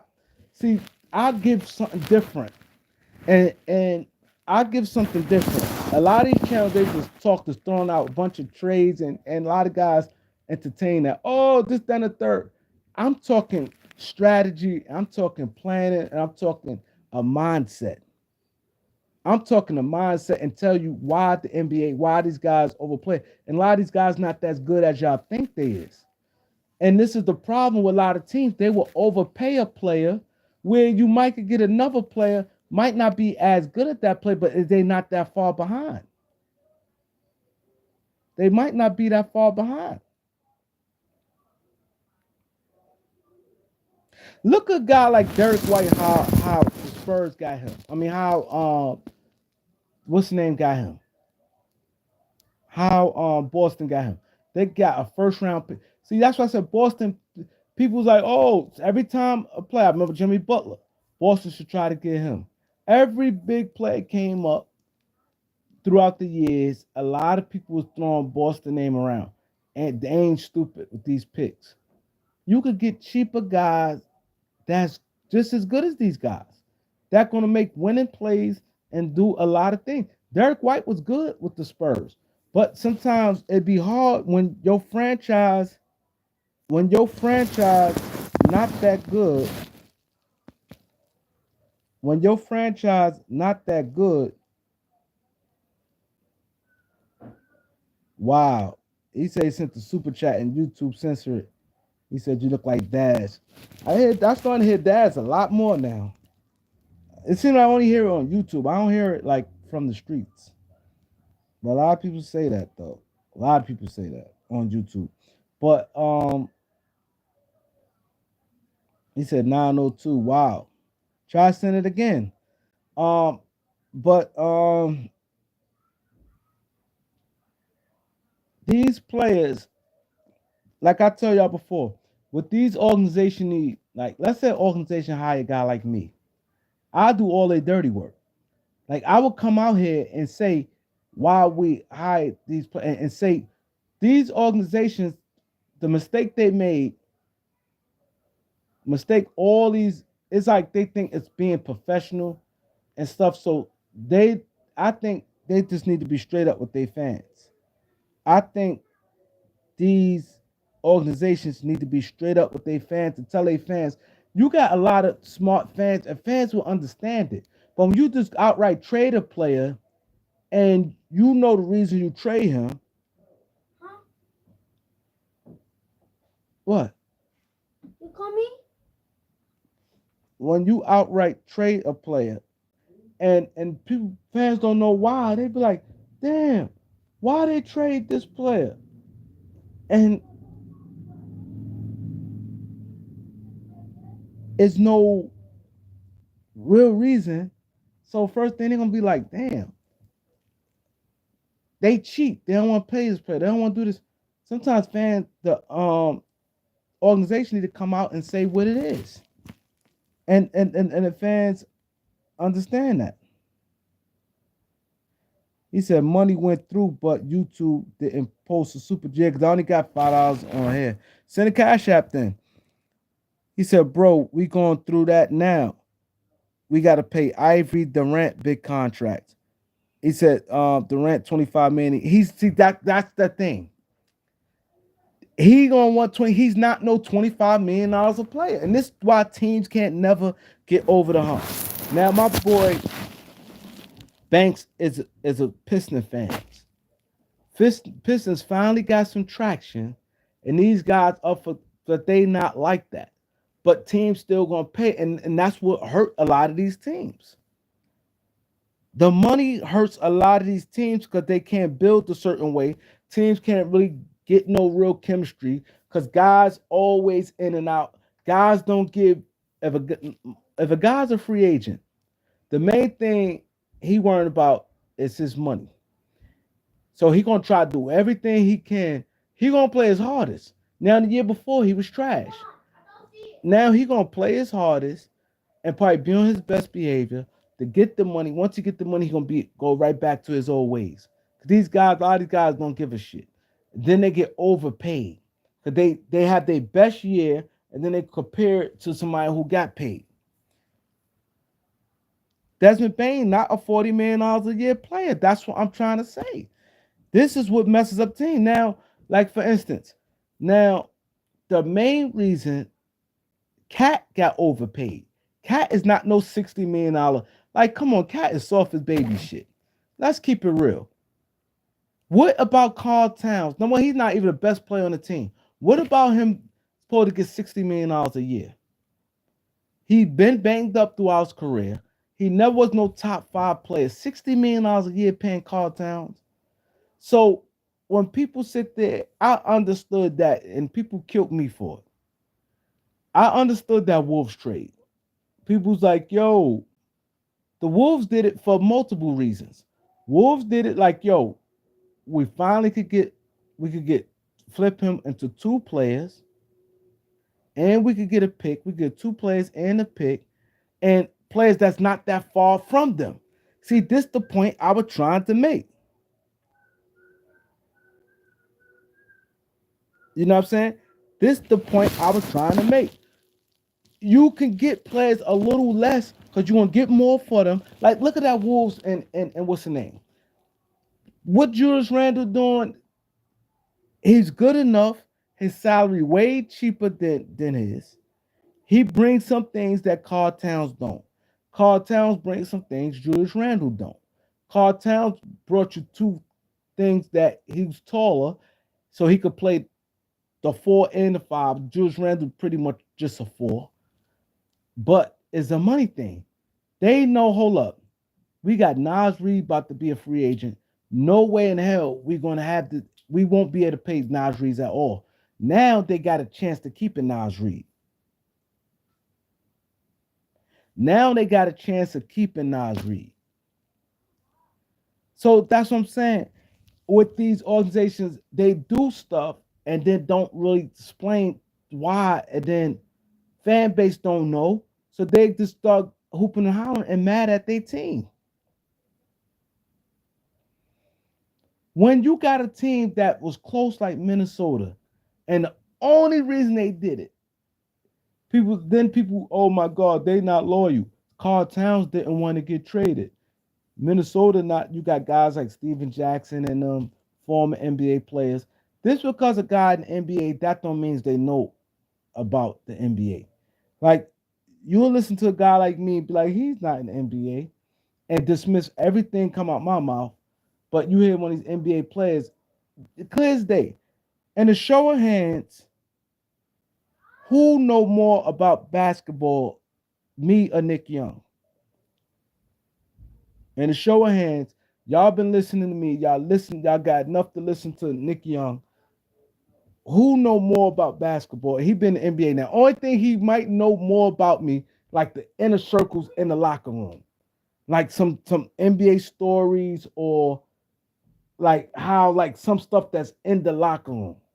But this in a pure basketball mindset, thinking and what it is and understanding of things, me and Nick Young. You listen to, I watch all of them. None of them, to me, see, that's what I'm saying. And like them guys don't watch basketball, and then they beat. See, the thing is with a lot of these guys, One, a lot of them don't watch basketball like that. Two, a lot of them it's going to be pro player. They Nick Young, no matter what it is, he sides with the player no matter what it is. And then a lot of these guys has relationships, so they're not going to say some of the things they say. And it's like players versus owners. So a player's never going to be wrong to them. So they have that bias, which I don't. I don't have that bias. So like when I hear guys when they traded Cat, that's what I'm saying. These organizations don't be loyal. They quick to get rid of you. They quick to do this, quick to do that, that. But they not telling the whole story. These these players not telling no story. They only got rid of Cat because they like we pay him so much money. They know he's not worth that money. And then I think it's stupid when these players say stuff like that. Like, yo, these owners not these owners not loyal, but they paid them. They paid them. See, this is the dumb stuff comes with me. They say, oh, these organizations not loyal, but they paid this guy so much money. They paid this guy so much money and gave him contract after contract, but then you say they're not loyal because they want to give it. If a player not doing nothing, you paying him. I just say, if I'm paying a guy $50 million, I'm requiring a lot from you. I am. It's a lot. It's not just out there you going and you getting numbers and then you could just go home and that's it. No. I told you this is my requirements. I gave y'all the people who's on here, I gave y'all my requirements of a guy who I'm paying 50, $60 million to. I have my requirements. And this is the problem I think what a lot of teams has where they get stuck and then they trade players. I think that was excellent. They found the team with they found the team that's a team like the Knicks who thirsty, they franchise thirsty.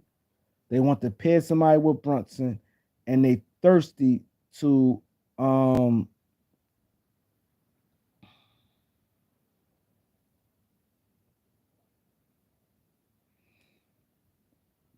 they thirsty with a guy, they thirsty to pair Brunson with another name, and they know Carl Towns about to get $62 million. This is the time because if he was getting 62, it would have been harder to make. It would have been that much harder to make that trade. They did it. I know people like, damn, they just went to the conference finals, but they had to do it because the longer they wait, it's going to be harder to make a deal. And you'll get less. So you got to jump on it early. So now they got a player. That's what I said. You could get a player that's a little less than that player, that quite gonna make way less than that player, but a little less than talent. But it helps because you got a first round pick, so you gain the asset. Boom. You got a player. If you look at Julius Randle numbers with the Knicks and Carl Town numbers, it's like this. Carl Town, you look last year before the trade, going to go somebody if y'all have time. Somebody post Julius Randle last season with the Knicks, his numbers, and post Cartown numbers, just numbers wise. Come on, they both was around the same level team wise. They both was playoff teams, good teams, yada yada yada yada yada. Somebody somebody post Julius Randle numbers, Cartown's numbers, the end of last year. This last season. They the same age, but they're a year apart, right? And then you get a guy like Dante. You get a guard that you needed because you know you're dealing with Mike Conley, which is old. So you got a guy like Dante who came up humongous in the playoffs. And Minnesota tried to sign him, but he picked the Knicks over Minnesota. So that's a player you covered that you want to sign, but he picked the Knicks over Minnesota. He came up huge, and then he was in need. You see what I'm saying? So and now you get that, and you get to keep a guy that's coming off your bench, a guy in Nas Reed, that you'll be able to pay. You wouldn't have been able to do it with Carl Towns. Carl Towns been on this roster this year. It would have been hard to trade Carl Towns, and they'd have guaranteed to lose. They'd have probably tried to trade Nas reading the season because they like we ain't gonna be able to pay him, so we're gonna have to move him. Somebody please, real quick, somebody please. I got too many people on here. Somebody please, can y'all whoever on y'all computer and y'all watching, or if y'all get y'all phones, I'm pretty sure somebody on the computer, get y'all phones, and you don't have to put every single number. Just put scoring, rebound, assist. That's it. You don't need to put what you looking for. Ain't nothing there. Close it. What you looking for? Go ahead, look for it. How you gonna see it in there? So the scoring, rebound, assist. That's it. Carl Towns and Julius Randle. Like I said, they're a year apart in age. It's not like one person is they 7 years apart and something like that. They're a year apart. Somebody please. Carl Julius Randle and cat numbers from last year's season. Not this year, last year.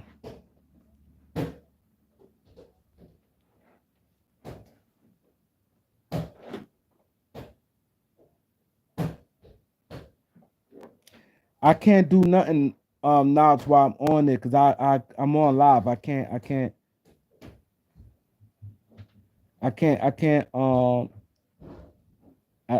do it while I'm on live. I already know it's close. I just don't know the exact numbers, but I know they numbers is close, and they both was considered the second uh uh best player on their team. Julius Randle was the second best player at the Brunson, and Carl Towns was the second best player at the Ant. So ain't no disadvantage. Oh, he's the number one option. He's the number two option. It they exactly even. And I remember coming up here, people was killing me and stuff saying this down the third. Woo.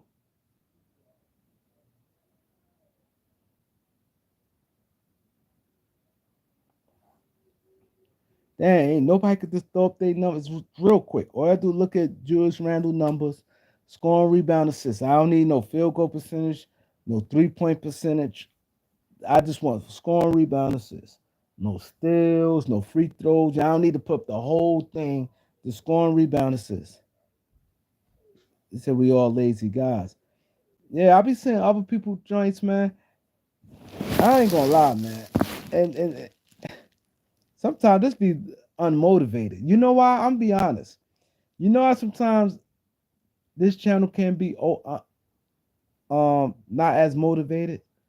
For one, I have the most mods. I have too many mods where I'm be honest. This is why I'm saying I rock with you guys and all that, right? And I appreciate you guys, but I do have issues because I have more mods than anybody. That's one. Two, I don't even get nowhere near. Like right now, I got $5. I've been on almost 2 hours. I've been on 2 hours. I got $5. And then I will see somebody being disrespectful to me in the comment section, being slick, and nobody blocks it. It should be blocked because I'm talking, I'm doing all this, and I still see it, and never it goes unblocked. So I don't see people get blocked as much with too many mods. So I'm seeing stuff I'm seeing. Then money wise, I don't even get that. And then I asked for something, and I don't even get that. I had to ask 1,000,001 times. So here it goes. He said Randall 24, 5, and 9. So that's 24 points, 9 rebounds, 5 assists. Cat 22, 3, and 8. So Cat averaged 8 rebounds last year, which one rebound less than Julius Randle. Julius Randle averaged more everything. He averaged 2 more points than him, 1 more rebound, 2 more assists. So Julius Randle had better numbers. That don't mean he's a better player. But the point I'm making is this is why I said guys don't understand the game. People get mad when the better player go off the team, but it don't always mean something. Everything ain't for everybody. It's who's that player. Carl Towns has no heart. Julius Randle has heart of a lion. So he has a lot of positive things that Cat don't have, and Cat have some positive things that Julius Randle don't have. But then when you add in Dante in the first round pick, you go, hey, and then we could keep Nas. That's a win. You'll be able to keep Nas, and you get Dante and a first round pick. So now we all know first round pick is an asset. Yeah, I want LeBron out of here too. So the point I'm making is, he said, don't blame your mods. You block people you want to block and pay more attention to the chat instead of looking at all.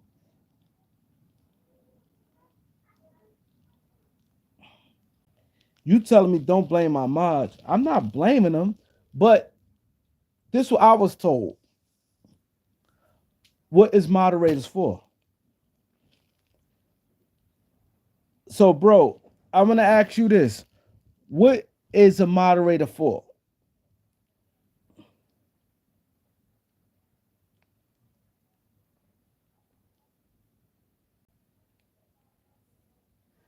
Thank you, Eric.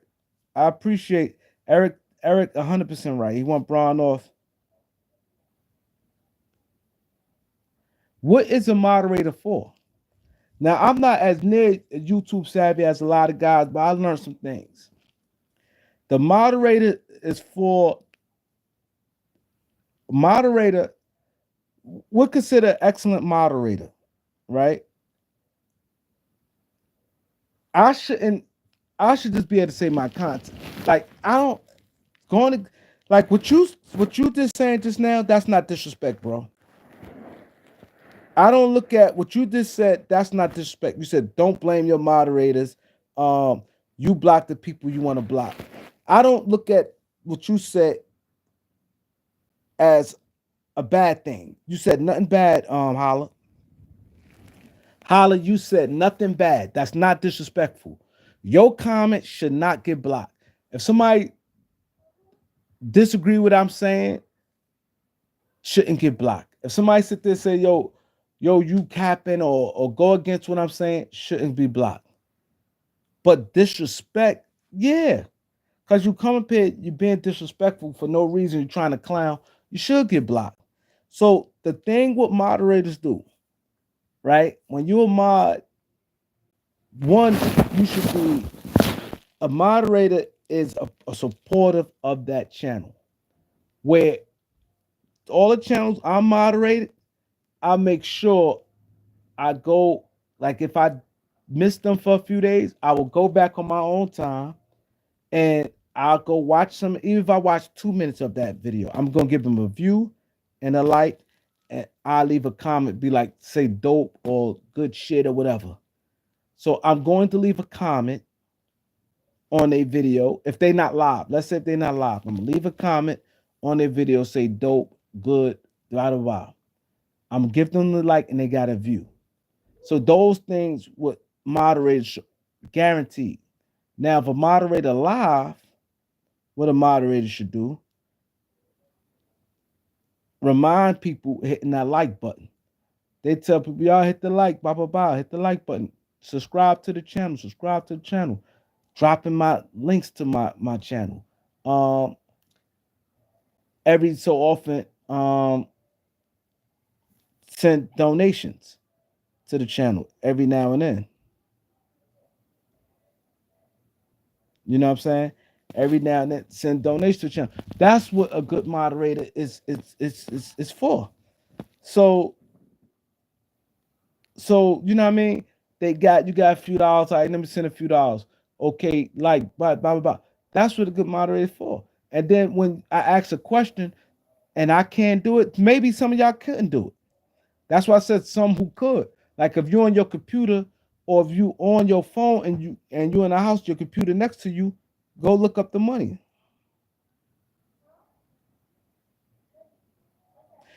My boy Durrani.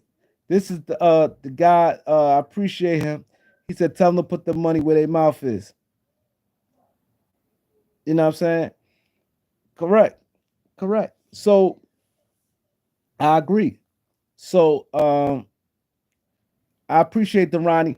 You guys probably don't know. I got to say this because the Ronnie don't send super chats, and but he's the biggest uh um sponsor on his channel. The Ronnie is the biggest sponsor on the channel.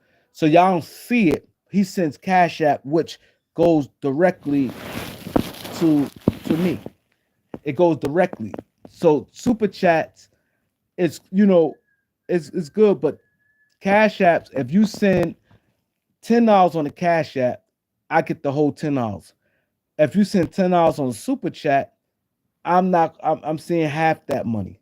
So I'm give him a shout out because you guys don't see that. So y'all probably don't know who sends, you know what I mean, a Cash App. Because some people send Cash App.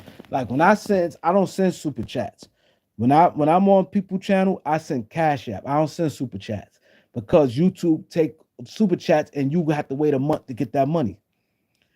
So a person had to wait a month to get that money, and then YouTube take half that money.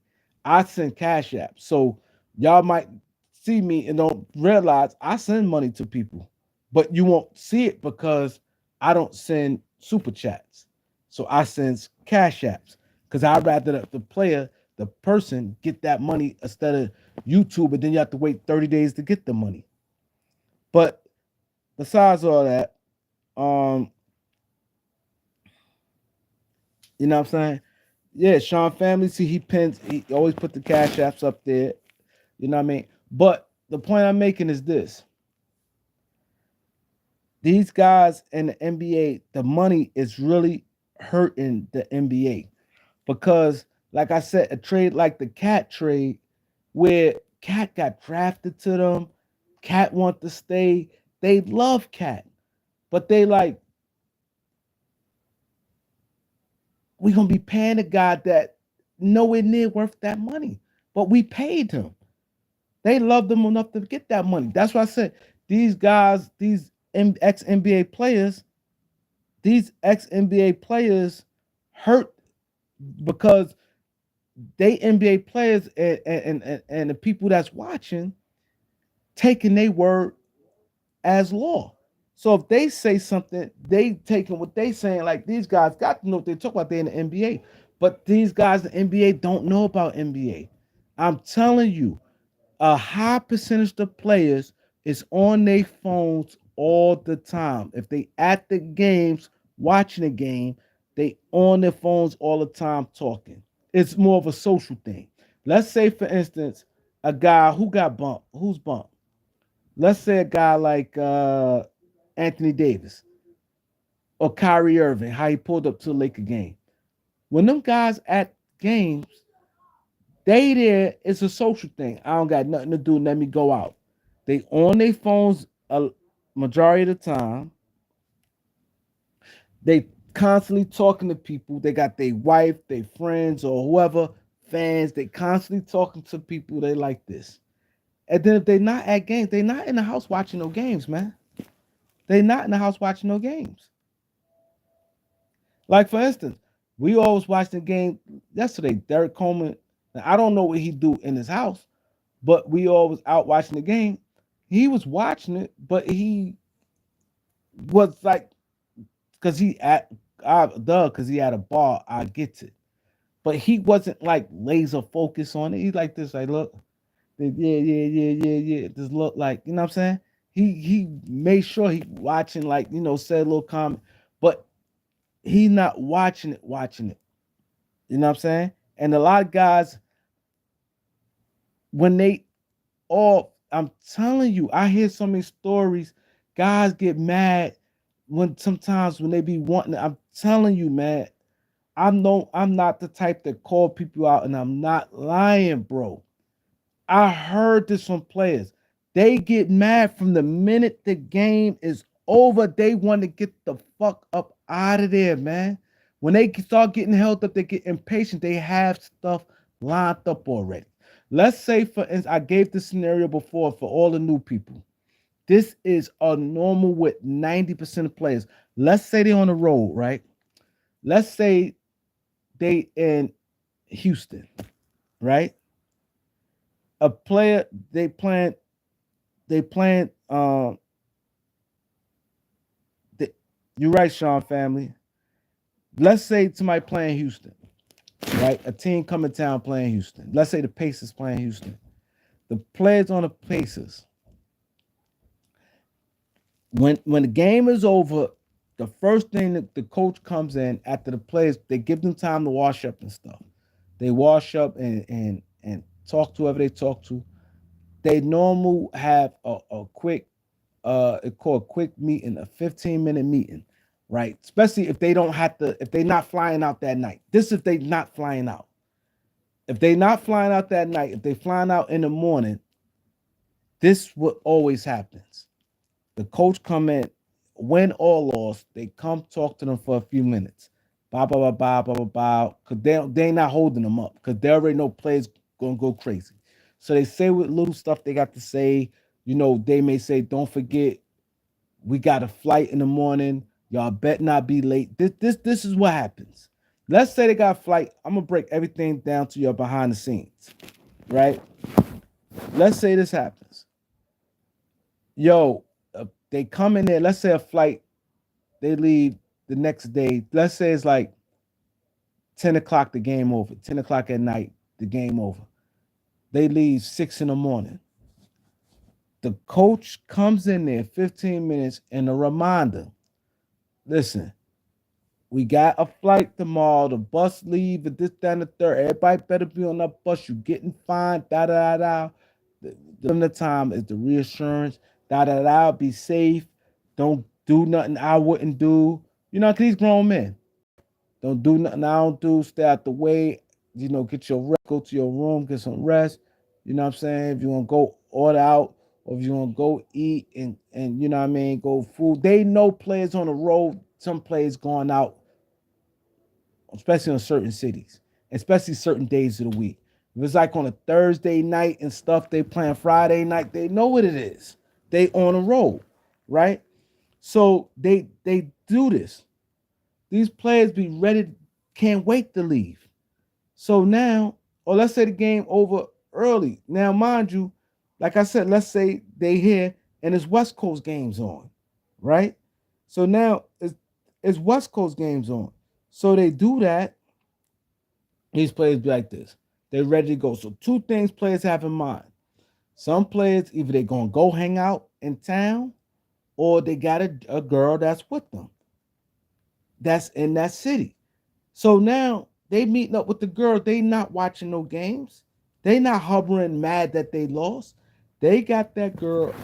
They probably take the girl to go eat. That's what they probably do. Come on, let's go to a little restaurant. Then girl going back and they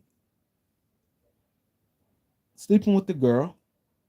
The girl leaves. They put the girl in the Uber and they get on that flight and they catch their flight. They not watching no games. They not doing it. So they don't think, oh my God, these guys don't watch. These guys know more. No, they don't know more than some people.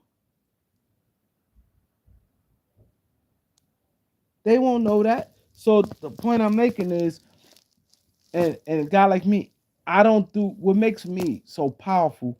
I don't do the clicks and I don't do the biasness. It's straight up raw what you get.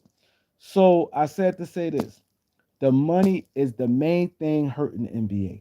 This is why we don't see good basketball, because if the money ain't as much, now teams can build, and a lot of these players that can stay on their team because the salary ain't getting in the way.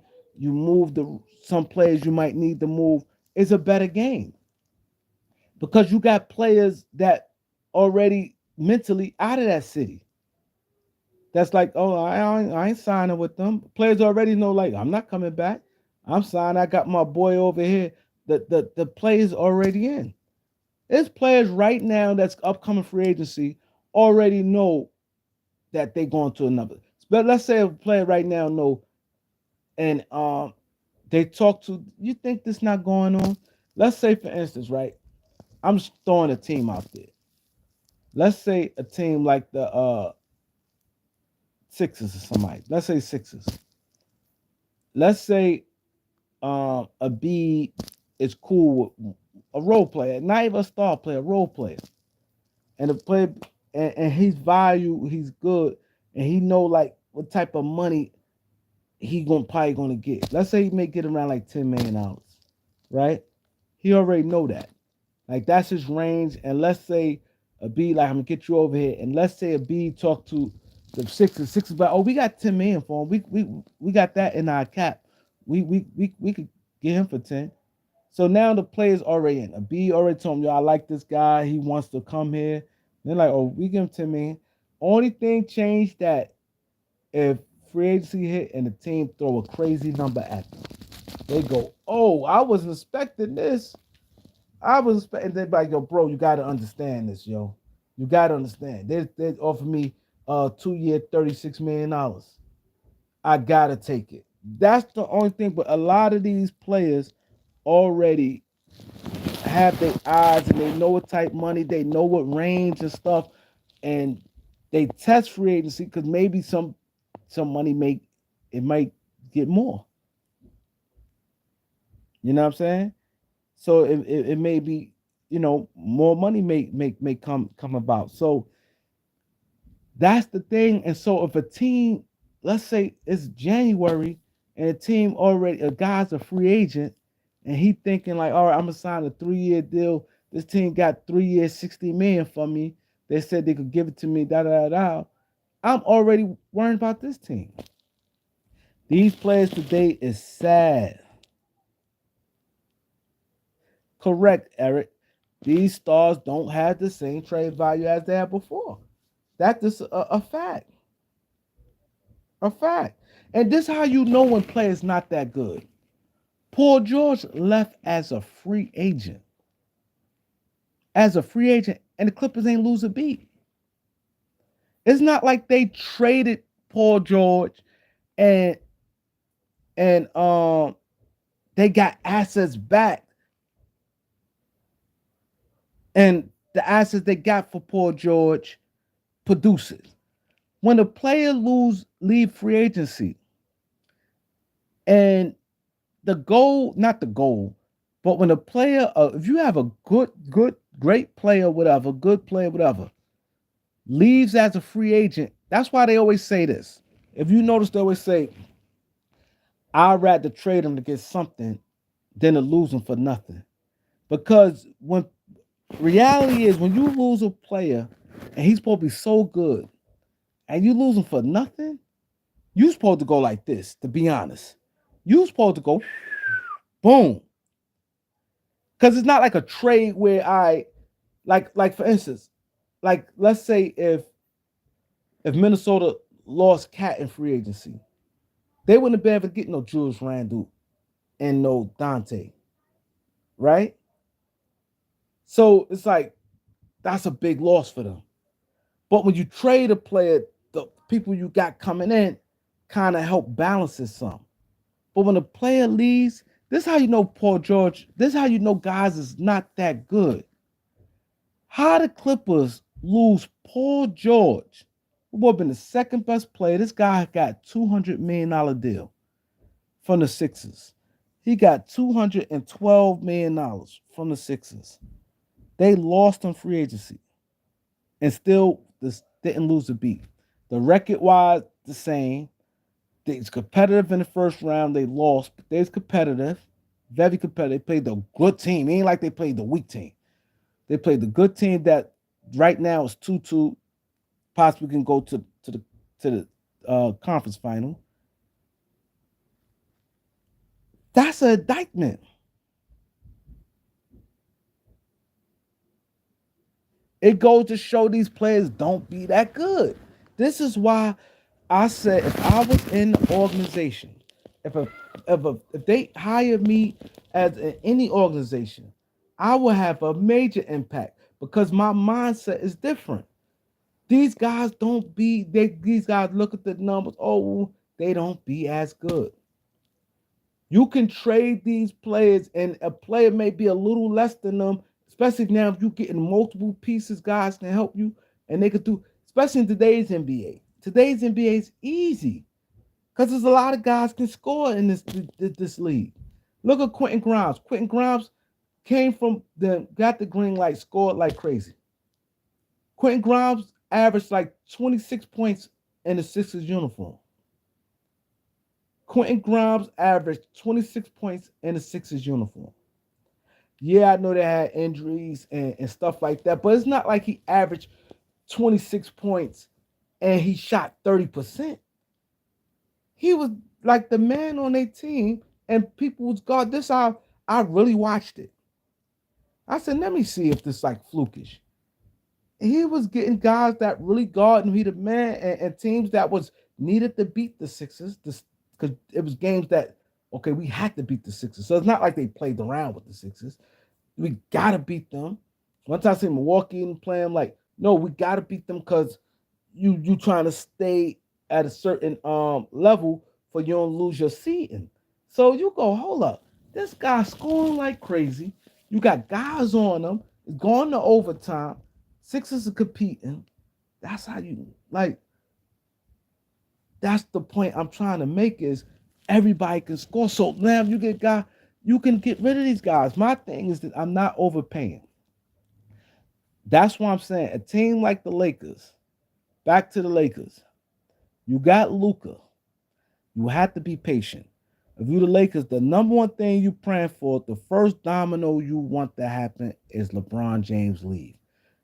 I think if Laker fans go more on the outrage that we want LeBron James gone, maybe LeBron James like, I don't know. I ain't saying the word, I don't know. But the first thing and the number one thing has to happen is LeBron James needs to go. Now that'd be one thing need to happen. Now the second thing you gotta do, you gotta trade Austin Reeves before now now they talking about his money. You don't want to wait too long. He's a hot ticket right now. He can get you something. He got a good contract right now, and this is your only shot. You got nobody else. You got right now what the Lakers need to do. This is why you want LeBron James going because you want to some way even between this year, next year, you at least want to have a clear cut number two behind Luka. That should be the Lakers' number one priority. They keep saying prioritize the center. Yeah, they need a center, but you have to start thinking about who's going to be Luka number two going forward. And you want to have that perfect number two where they're going to ride out. The perfect number two for Luka is someone who fit perfect with Luka. Someone is a true number two. A true number two when Luka off, this guy gonna get you some numbers. A guy who either all star consistent player, a perennial all star guy who always make it, or a guy who is all star level player, but maybe he's not making it for whatever reason. Right? You see what I'm saying? So you have to that to me should be where the Lakers should start thinking. This is why you want LeBron James going because LeBron James right now is the Lakers number two, but he for one he don't fit. He old and then he too strong in the organization. Where he going Michael Rappaport said, he's sucking the oxygen out the team. Because now that you got LeBron James on the team, Luka got more criticism he ever got in his whole career. So now he getting major criticism. People like, oh man, some people saying should have kept AD. People just not feeling. Luka had the major criticism. LeBron James, like I said, the long as he on the team, is always going to be somebody going. Some few people going to take the blame, and sometimes you just wasn't the better team. Sometimes it's not no blame. Sometimes you just not the better team. That's just what it is. I came on here and I'm looking like a genius. Everybody come, Kareem, you right, Kareem, you right. I said I think the Lakers in seven, but I won't be surprised Minnesota won. I never deviated from that. I never sat there and said, "Oh, I stayed my guns." I think Lakers in seven, or it wouldn't surprise me Minnesota won. Minnesota won, and teams acting like, "Oh my God," it's like a cross. People figure out Lakers and Minnesota only was one game apart. Y'all act like, oh, the Lakers lost a six seed, lost to a third seed, lost to a six seed. They was all close by a game. So it's not like that's not no upset. People like the Wolves upset. Not to me. You think about it, this is the same team went to the Western Conference Finals last year. They playing excellent basketball down the stretch this year, and they only was one win apart.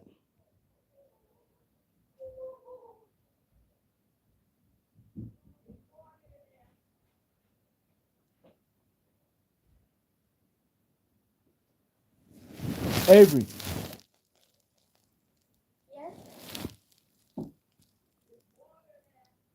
oh you drunk already? I'll tell y'all can split because y'all wasting the waters, man. Y'all drink a little bit and throwing the waters away. But you already drunk it. Y'all don't need to keep. Look at all these waters that's halfway, and y'all keep throwing them away. You know what I'm saying? They was only one one game away. So that's why I said you guys listen to the media. Oh, the Lakers. The Wolves upset the Lakers. The Lakers trash. The Lakers this, Lakers that, Lakers this, Lakers that. The thing what hurt the Lakers the most is it's always drama, man. That's not healthy for a team.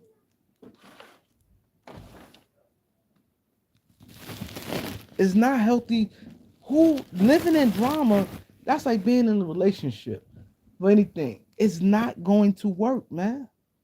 It's always drama with the Lakers. It's always some sort of drama, man.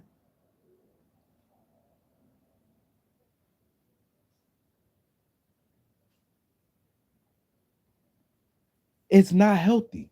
So people, the LeBron James fans always think I'm getting at him. I know it's just common sense. If LeBron James fans could be real, they know it's always some type of drama around the Lakers. With drama, you're not going to win like that. You're not. So I think the number one thing, if he go now, I think they what they need to do. Don't just all just think, oh, center, because you're gonna end up getting the wrong center. You're gonna pay. You're gonna have to pay. That the problem I have, reason why I'm seeing a lot of people is talking about Nick Claxton. I like Nick Claxton, but the thing I don't like about him right now is he gets $25 million, and the Lakers don't have a clear cut number two. So the Lakers right now, that's why I said they have to be patient. A clear cut number two going to cost you probably around like $40 million, anywhere from like 35 to $40 million. So that's a big salary guy. So you're gonna need all your money, and 25 million is, it's not a lot of money, but he could do some things. But I will like wait. I'm not, he has multiple years on his contract. Um, that's something I will wait and see. Like, you know what I mean? But center position not that strong. It's dominated by a couple players. Um, guys, just you just have to just figure it out. But the Lakers, either that's why I said they have to either think like this. Hold up, either where I could get it, I could probably get it in free agency next. This is why I said the Lakers can't rush. Either you're gonna do it and let that money run, and you might could get a clear cut number two in free agency next year in 2026. I put yourself in position to get a clear cut number two in 2026, or try to trade for one with Austin Reeves, where somebody might not be happy, and you had to, you had to.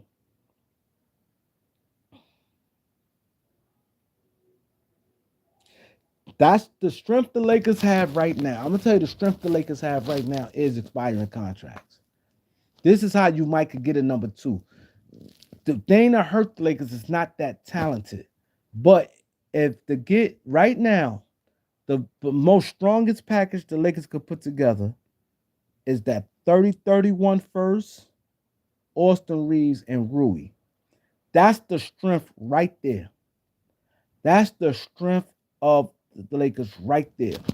That can now is like, okay, Rui had a good playoffs, which is great. People loves Reeves. They both got they both don't got no long term contract. So now a team could feel like I can pay them if I need to pay them, where they not like super high maintenance. You know you ain't giving them but so much. And they could be productive for you. And then you're getting a 2031 first. So now it's like, okay, you put yourself in position. But the Lakers cannot sit there. No, I'm not doing that. Rui and Reeves for Miles Turner? No. No. Only way I'm trading Rui and Reeves, I'm going for a clear cut number two. I'm going for a clear cut number two. I can't trade. Now, if it just Reeves for Miles Turner, yeah. 1-on-1, Reeves for Miles Turner, yeah. And I still got Rui in that first to dangle. I'm not trading no Miles Turner do some good things, but the Lakers, you still need with Luka, because Luka going to miss games. You had to look at it like this. Luka going to miss games. So, and then in the playoffs, you need that other guy that can step up. You need that one. Because like I said, in a 7-game series, your main player should, let's say if it goes 7, your best player should give you 5 games, right? 5 good games. And let's say your best player. Now, if you have a real good, solid number two, you should it put you in position to be. You see, like Tatum and Brown. Brown was like this, and Tatum was shaky, but Tatum played good in some spots, and that's Tatum and Brown is like a real good number two. Them two together is like a real good. I'm on live. Tatum, but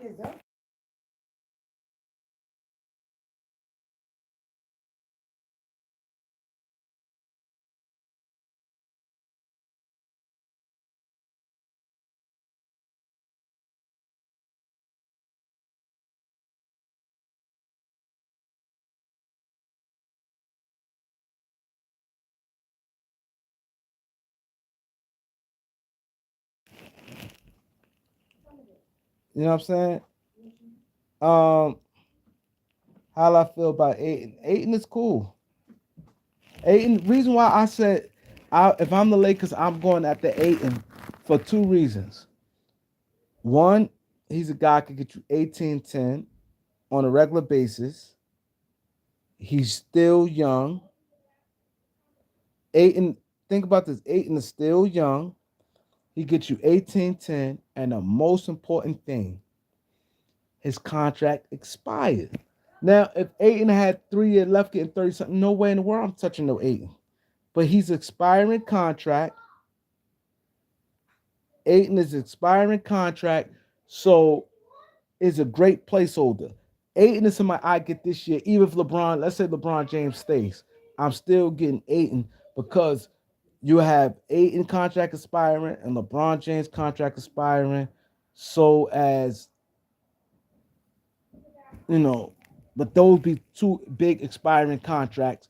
So that I would do with Aiton. Not that I'm crazy about Aiton and he this and that, but I think that his next contract, it won't, his contract, whatever team he going to, his contract gonna drop.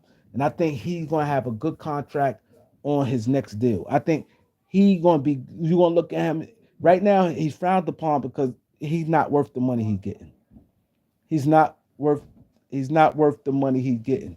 So simple fact that he's not worth the money he's getting, um, it will help him next year, yeah, because he'll be at I think after this contract, I think he'd probably be at like 20 million a year. You see what I'm saying? He'd be at 20 million a year.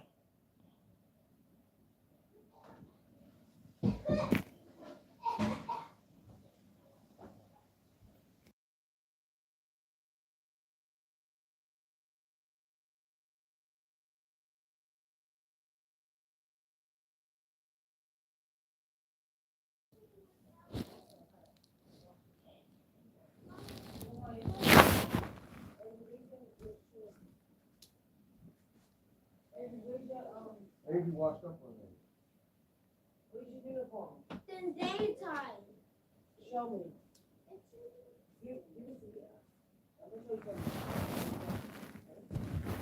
see what I'm saying? So I think that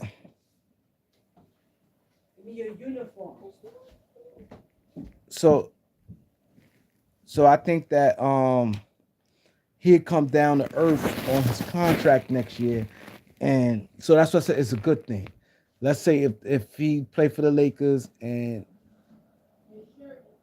he had to get re-signed, he'd get re-signed for. Now I can see them saying, okay, 4 year, 80 million, $20 million a year, or he gets something around 18 million a year. He gonna be like that type of his number gonna drop big time. You know what I'm saying? But he's a good solid player. He don't really have no heart. I ain't crazy about him. He kind of on the soft side, but he can produce. But the point I'm making is this. This is the point I'm making. Those type of guys you get. But the Lakers, reason why the Lakers need to act now, two things. If you don't trade LeBron James, I mean, if LeBron James don't leave, you look for a real number two now. I know people like, oh, I don't like the big three thing, but LeBron on a 1 year deal. So that'd be like a 1 year type of thing. But you looking to add a guy. I'm the Lakers. My main focus, and that's what I said, these guys don't know basketball. My main focus is not my main focus is not no center. The Lakers' main thing they should either be doing, if they do, either say, okay, next year we looking at, let's they got somebody in mind for next year as a free agent. But now you doing that, but now you gonna be kind of stuck. Cause that means you keep Reeves. Would he eligible this year except for a $90 million contract. So now what are you doing? So they got to make a decision. So with Luka, you need a functional number two. If you can't, let's just say, and see that the hard part about Luka, everybody don't fit with Luka. See, that's the hard part about him. You see what I'm saying? So certain guys, you like, damn, who he fit with? Like, you know what I mean? And certain guys, you probably say, okay, cool. Miles Turner is not no number two. He's not no number two. See, what helps, what I'm gonna tell you what helps the Pacers. How the Pacers is a good team. They got a good system, one, but they got just a lot of players. A lot of players that produces. So they don't really, to me, have no clear cut number one option.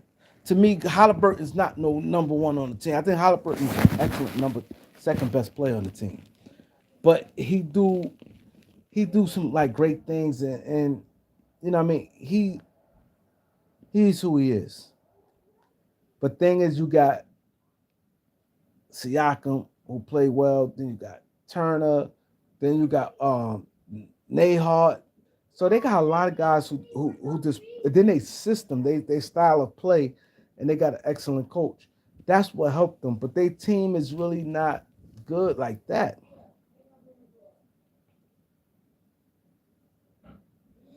So if it's two ways you could do this. I'm the Lakers, right?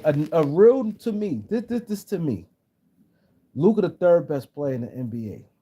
A real good number two, I say, is a top. Another top 20 player in the NBA, that's a real good.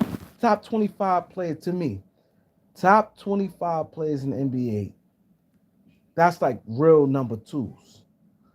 Like some of them in the early parts is good number ones. So if you got two top 25 players in the NBA, top two 25 players in the NBA, you you in good shape. If you got two top 25 players in the NBA, you in good shape. You should be in good shape. You see what I'm saying?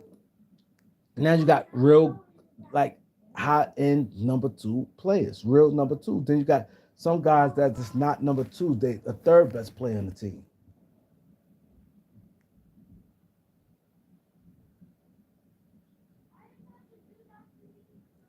You see what I'm saying? So that's how you build the team. You figure out who's to me, Jaren Jackson is a number three. But the thing what makes him kinda could see a Jaren Jackson is weird because a Jaren Jackson is like to me a good, excellent number, the third best player on the team. But the thing with number two what helps because he played top level defense and his offense is solid. But the thing is, he can't as a number two. You kind of want your number two to be able to carry your offense too. So that's why he can't be a number two. A number two should be able to carry you offensively. He a decent, he a solid, good offensive player, but he an offensive player that can't carry you. Like if your star player off the in foul trouble on the bench is like you in trouble. That's why number twos. That's why I said a defensive to me, a excellent uh grade A top of the line defender to me can't be a number two player and on your team. Cause the game is basketball. Yes, defense matters, but offense, nobody really stops somebody. But offense is very, very important because nobody really can stop somebody. You got a better chance of more people who can dominate on the offensive end than somebody. You barely see somebody dominate defensively because you got five guys. So that one play can help tremendously, but it's different than a guy offensively. You just can't like how Jimmy Butler yesterday. Jimmy Butler was dominating them yesterday. He made a hell of a difference offensively. You're not gonna find a defensive player can make the impact as an offensive player makes. So that's why offense is more higher rated than defense. And your number two guy has to be able to be some impact offensively. That's why I said Jaren Jackson is more of a three. Then I was saying people saying Lakers should get Bam. No, Bam gonna be making, I think Bam contract gonna be making like 50, $60 million. Bam, no, you can't do it with Bam. I'm sorry. You can't do it with Bam as your number two. Bam is not a number. The problem with Bam is Bam is clearly, you know how you know Bam is a number three? Miami couldn't really do much, and Jimmy Butler did everything, carried them.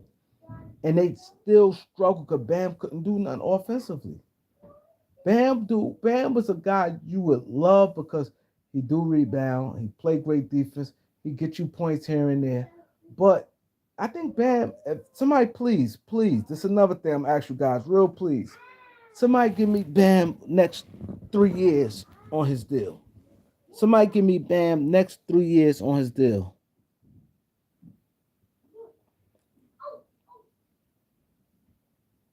He said Bam's who the Lakers need, but you got to factor in money.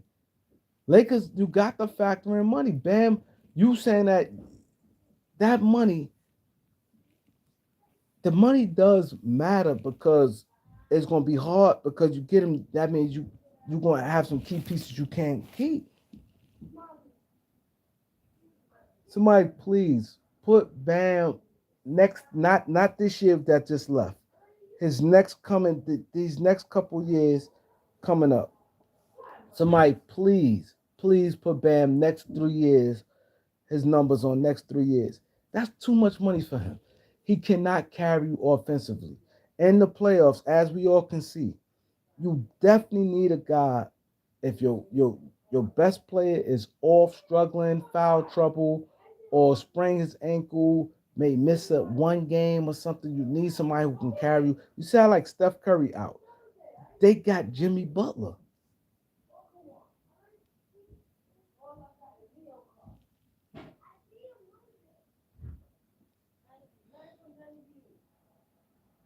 There's no way Bam 3 years 90 million. That's wrong, bro. That's wrong. Nowhere in the world he 3 years 90 million, 30 million per year. You got that wrong. I know that for a fact. Bam 3 year 90 million. There's no way no 3 year 90 million. $30 million, bam, that's good. At 30 million, that's good.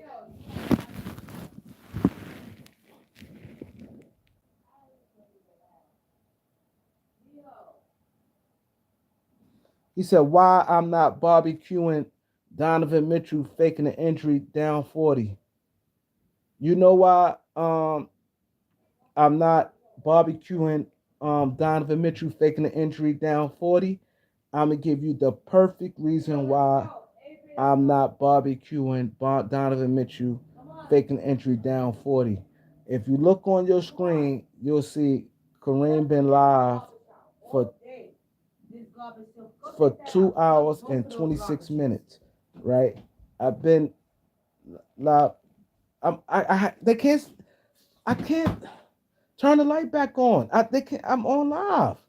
You showing your face? Yeah. All right, you gotta go on there. And you say it on live?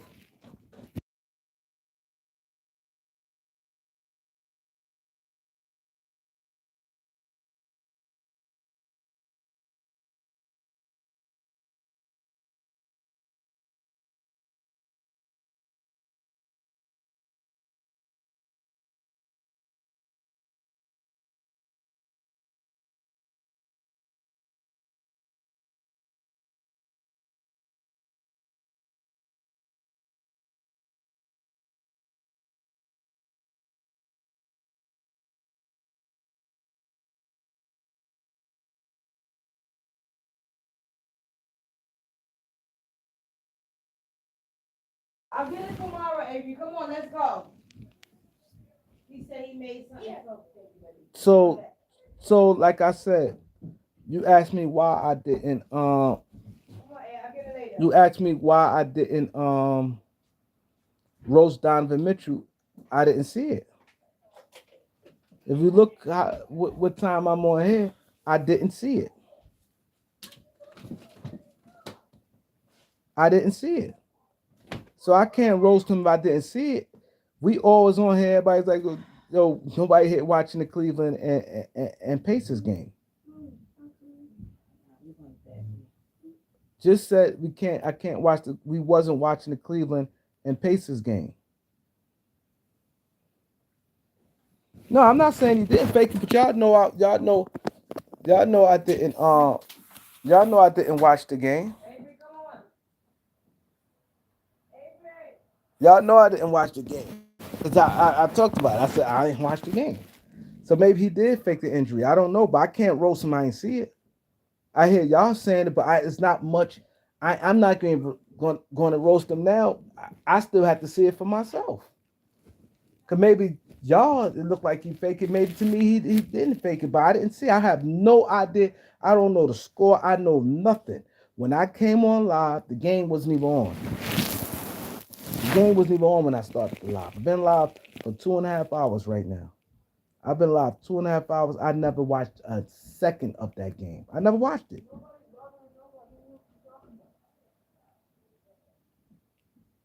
Y'all been here the whole time I've been. Y'all know I didn't see it, so I can't roast nobody. I didn't see the game.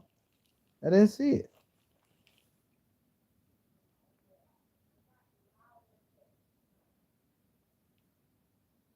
I ain't watched not 1 minute of that game, so I can't comment. I can't say this person played good. I don't know nothing about that game. But anyway, Bam make so much money. This is how you have to. This is the mistake people make. You need a how you build a team. especially the good thing the Lakers got going. You got a top three player MVP every year, MVP contention every year. That's a blessing. So now that's why I said the patience going. Now let's say LeBron James. So now two ways how you gonna get a number two player. You have to. Don't play around. You don't have the time. Don't play around trying to get okay. You trying to get a real number two, and you say, okay, I give you a first round pick, Rui and Gabe Vincent. Stop playing with teams because you're gonna waste time with that. How Utah did the Knicks. Utah did the Knicks. The Knicks had Donovan Mitchell. The Knicks had Donovan Mitchell in their hands. They sat there and played around. They had him. Utah, Danny Ainge's like, yo, he's yours. 1 minute you sit there, you put RJ Barrett in the deal for Donovan Mitchell. Then you sit there and say, nah, we don't want to trade Donovan. We'll give you this play, this play. Like, if you look at it, all the players that was involved in Don, none of them there.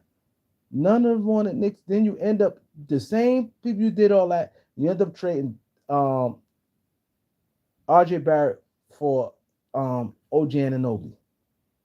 You end up trading. They just happened to fall and they good that Brunson turned out to be Brunson. But you had Donovan Mitchell. You played around with it. No, we ain't giving Brunson. Then they was like, no, we ain't giving up Quentin Grimes. If you one or the other, you gave away Quentin Grimes for nothing. Brunson, I mean, quickly and quickly and Barrett for OG. Like then you end up still giving OG $200 million. That OG Anunoby is not no $200 million player. He's not no $200 million player. If you look at the Knicks team, yeah, they won and they hustle and stuff, but you look at their team and the money, like, bro, y'all shouldn't be Boston. It it's that's why I said you can't always go by 2-2. I mean, it was 2-zip. I never for them to be up 2-zip, and not just me, a lot of people never felt comfortable when the Knicks was up that 2-zip. A lot of people still were saying Boston still could come because Boston, you look at it from the regular season, they blew Knicks out every single game. They played 7 games, 4 regular season, 3 playoff games, and Boston was up 20 something points every game, every single one of them. So I said to say this. He said, Bam, in three, look at this, 3 years, over 165 million for 3 years. You can't do that to the Lakers. You can't. Because then you got Luka. The cap is real. The cap is real, y'all. The cap is real. That thing is killing teams and making teams do right now. That's what I said. The Lakers caught a blessing with this one. You got 26-year-old player. Look at the long haul where you could be good starting next year on out. Because LeBron James hurting you because it's gonna be hard to really do something while he there because his personality is gonna be drama, it's gonna be this, it's gonna be that, it's gonna be like Michael Rappaport said, it just sucks the air out the team. So it's gonna be a problem while LeBron James there.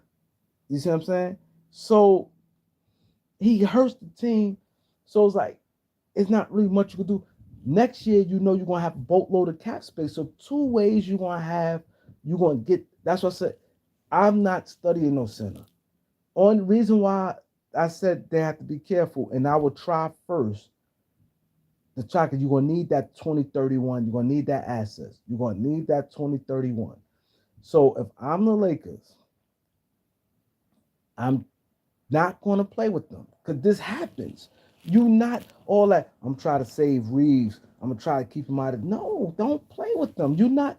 Dallas just they came to you and you caught a break with that one. You caught a break where you got over and you ain't had to give up everything. But that 21-31 supposed to have been gone too. Lakers ain't supposed to have that 20-31 right now. There's no in the world Dallas ain't supposed to got that and some more and Reeves. You know what I'm saying? A real. I'm be honest. Let's say this. If let's say this, everybody right now, a show of hands. Let's say if that Luka Doncic, oh my God, Lakers trying to get Luka. And let's say if they say AD Reeves, the pick, whoever, I think that's 2029, I think Dallas got, and 2031 for Luka. Y'all all would have said, yeah, I do it in a heartbeat. Y'all would say, oh yeah, I do that. But Dallas didn't. The Lakers caught their break. So if I'm the Lakers right now, two things I'm looking at. I'm looking at next year free agency, like who we might could pair with Luka on free agency, and realistic. Can you get these players? Hopefully, because a lot of times these players sometimes end up signing an extension. See, that's another thing. These players may end up signing extension if you be like, all right, I could wait the next year, but they may end up signing extension with their team. Or say Reeves Rui a first and start from there. Reeves Rui a first start from there and and try to get a real number two for Luka. And the number two can't be guys like Bam or um Bam or Jaron Jackson Jr.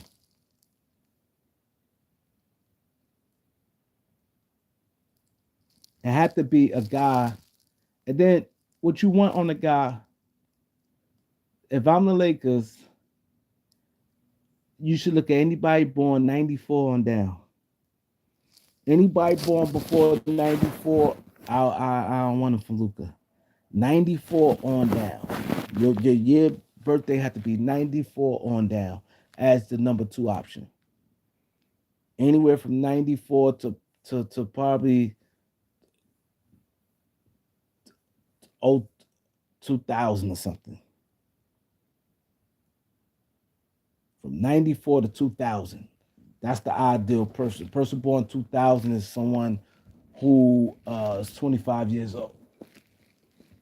You know what I'm saying? That should be your ideal person you want pairing with Luca going forward. 94. That's a person of 31. That's not bad. That's not bad.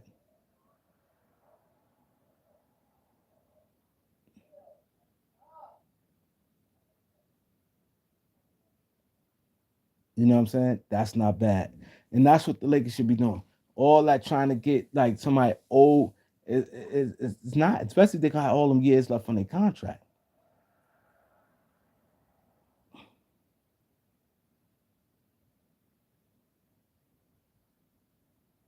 You know what I'm saying?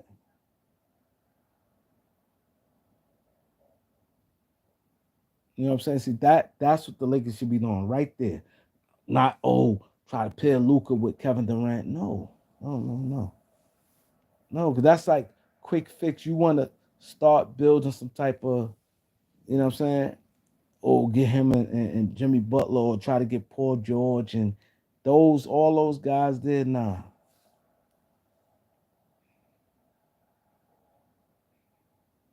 you have to get a player that's top 20. I think top 25 players in the NBA is legit number twos.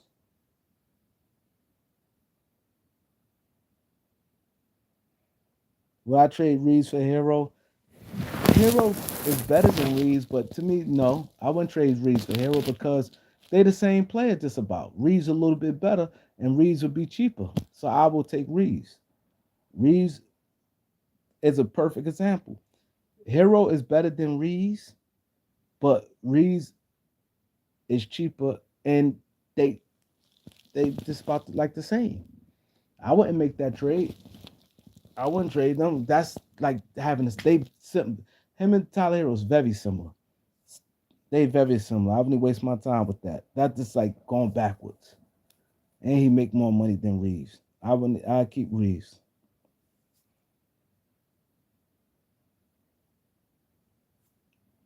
I keep Reeves.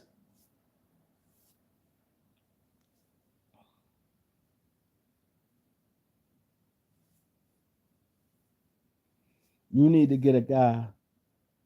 You need to get a guy that's, like I said, a real number two, a guy that get you points, maturity. You don't want no. See, you know who I thought is kind of like a real number two, but I think he don't have this. I seen it. It's Jalen Green. Jalen Green was kind of like an ideal number two.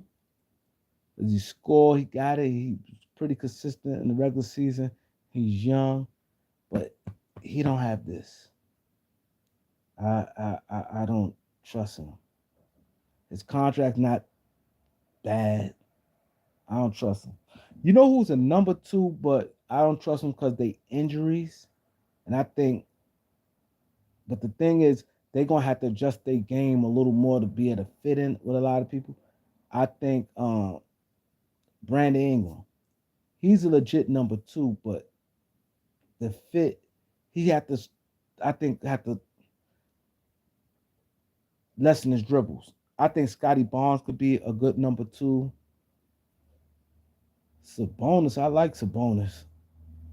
Sabonis, I think could be like a good number two, but he just don't as a center. The thing, he don't on a defensive end. That's the thing that I don't.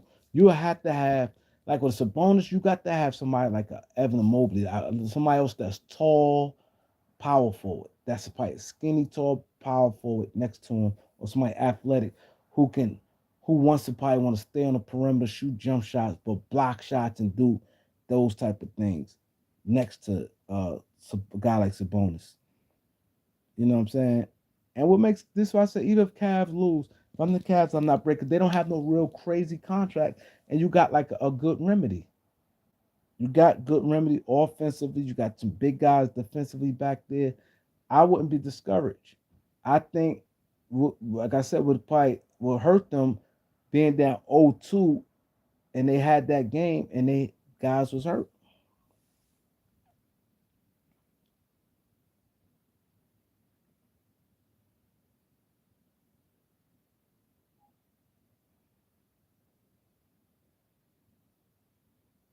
You know what I'm saying?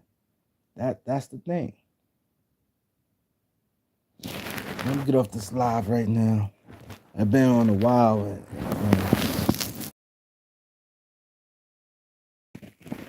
but that's what they should be doing. They should see guys like Reeves in them and try to get a bona fide number two. Or if you don't get like a bona fide number two, get like two number threes. Two number threes that they salary not where guys they third out, but they good. Like let's say if you get like a to me like Jalen Green showing he's like a number three to me.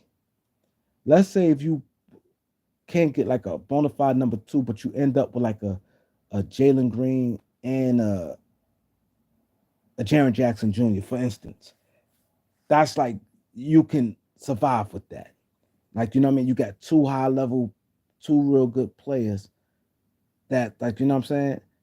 Like two like legit number threes, but one may be like real good two-way player number three, and the other one may be just good offensively, something like that. Like you get two of those, like two number threes, but they real functional if you can't get like a number one. Like maybe you know, something like that.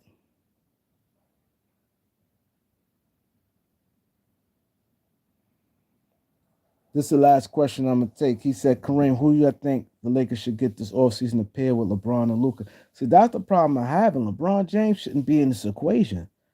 I wouldn't if I'm the Lakers, if LeBron James is in this equation, I'm I'm being real modest. I'm not going crazy.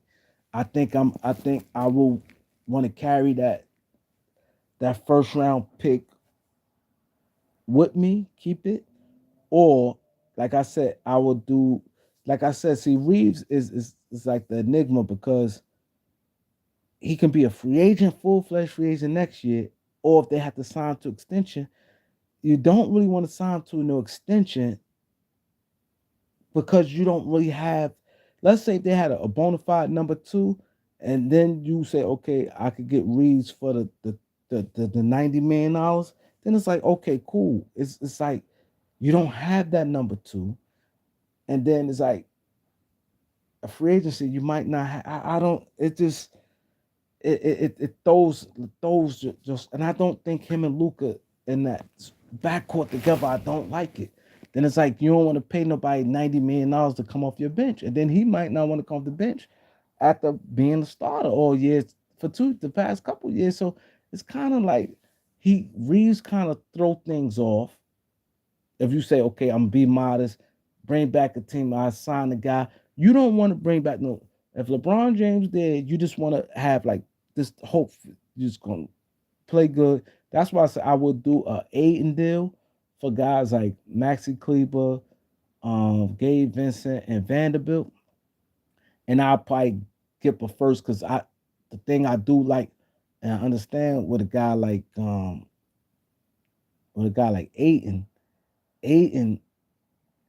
money gonna drop. His money gonna drop. So that's the good thing about it. And Aiden is a guy who get you 18 points. So like I said, Aiden to me got like kind of like a third, fourth option potential. Offensively, you know what I'm saying? He got that and his number gonna drop. So that's why I think Aiden probably be like the only guy. He gonna be a free agent and his money gonna drop. I would I'd just do that. And then with guys like Reeves and see that's the thing. It's like you're gonna have to probably have to trade Reeves. Cause now if you don't trade Reeves, let's say you get the first for a guy like Aiden, right? And you don't trade Reeves, and now you sign him to what he's signed for. Now the cap, where you getting that player you really need? So now you can't get the player you really need because you kept him and you signed him, and then you don't have no assets. Now Rui gone because you need a Rui contract to get a free agent. Now you bring in a free agent, and the free agent, the money you going to get is not that. So now you have like your team will look like this: Austin Reeves. This say after LeBron James retired next year. So you have like Austin Reeves, Luka, um, Austin Reeves, Luka, Aiton, and now a player free agency. Now you may have like $20 million, not even 20 million. You may have like $17 million to spend. It's not going to be that good of a player. The $17 million, you may get like another fourth option. So let's say you get a player like I'm just going to throw a player name out there. A player like a Bobby Portis. You're not winning that. Eight in that center. Bobby Portis at the four. Finney Smith at the three. Luka and Reeves. You're not doing nothing. You know what I'm saying? You're not doing nothing. That's why Reeves, you have to trade him because if you don't trade him, his money gonna skyrocket up. And and then free agency, you ain't gonna have that much money to spend on free agent.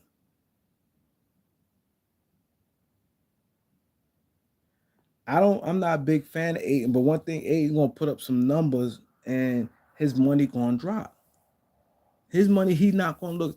His money, he get 35 million right now. Next year, I think he'd get around 18 million. Whatever team he on, when he hit free agency next year, I don't see him getting no more than 18. He's good for 18 million because he could get you a double double. Reeves had to go by default. Even if you like Reeves, if he just had to because you ain't gonna be able to build the team the way you want. You're not trading LeBron James, so you're not getting no assets for LeBron James. So that's just like LeBron James, or you banking on LeBron James, his money coming off your books. Him, then it's like if you want the money, you're gonna have to like now you're gonna have to like let Rui go free agency because you're gonna need Rui money for the cap space.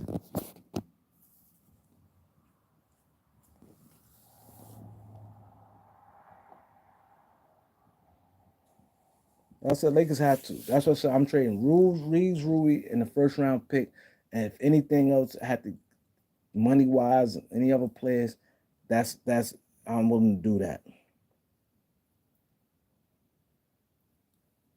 And getting two bigs in the off season, functional big men not going to be easy. And you don't want to get big men that making decent money and they got long contracts, and you ain't gonna be able to get your number. Lakers need in the NBA today. You definitely need a good number two. You definitely need a good number two.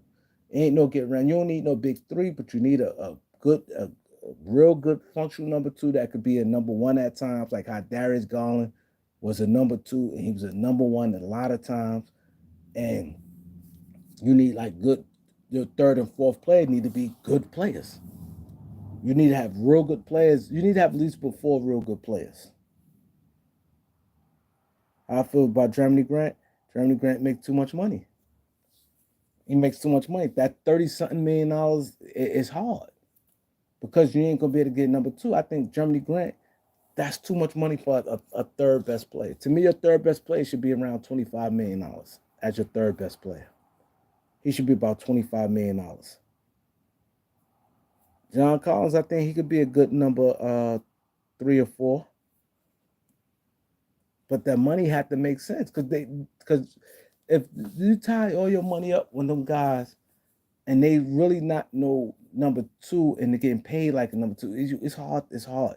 Today's NBA is about that money, that salary. Grant makes too much money, man. Now Grant was making like $20 million. Hell yeah, I take Grant as your third best player. Because how it should be your second best player, the most you want your second best player to make around $40 million. That's the most. But you would like anywhere from like $35 to $40 million as your second best player. Your third best player should be no more than 20. 25 is the cap. 22 is like, real good as you can get them. Then your fourth best player around like 16, $17 million. You're good. You see what I'm saying? See, the thing with I know they're gonna want to get rid of Porzingis and Drew Holiday. They both $30 million. They both not worth for $30 million at this stage of their career. Cause to me, their third best player is Derek White, and he makes like $20 million. Porzingis is always hurt, and he's and they getting a great production from Al Horford. So that's what make Boston good because you got Porzingis making 30 something million. You know what I'm saying? And Drew Holiday. It's too much. Let's say if one of them, let's say if one of them was getting that because you already got two guys on super maxes. You got two guys you getting paid super max, then two other guys getting 30 million, then 20 million for they pay crazy. That's why I said they moving. I think both of them they're gonna try to move both of them, Porzingis and Drew Holiday. Drew Holiday is at best a fourth best player.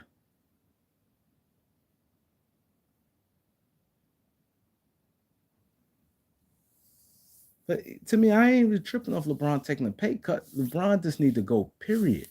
If he take a pay cut, the most it is open up as a mid-level is not that many guys that's good. To me, if he don't take a mid-level, I don't care. But the Lakers need to be clear. They need to be clear with LeBron. I'm not playing no 1-for-1. Next year need to be if you come back this year, next year need to be his last year. Point blank, period. Next year should be LeBron James' last year with the Lakers. Like if you're gonna give him some type of courtesy, if you feel whatever he might done great for you, if you feel that way, be like, bro, I need to know answers now. Next year, you done next year, or new free agent next year. Next year, we gotta go in the next another direction. I would love for it to be this year, but if you want to, for some reason, say next year be his last year, if you ask me. So I wouldn't care. LeBron James don't have to take a pay cut. He could keep his salary. It's up to me. Because him taking the pay cut, I'm looking at the centers. I still think if right now, let's say he take a pay cut, the Lakers Clint Capella, I still don't think they're a championship team. Right now, he take a pay cut. Okay, for the Lakers to pay Clint Capella $15 million. LeBron took a pay cut. That's still not championship team. Because I think his game gonna go, and I think Luka ain't gonna never be able to be the real Luka till LeBron James gone. He can't be. So now it's like a double negative. LeBron gonna fall off some, and Luka can't be Luka. So it's like a double negative right there.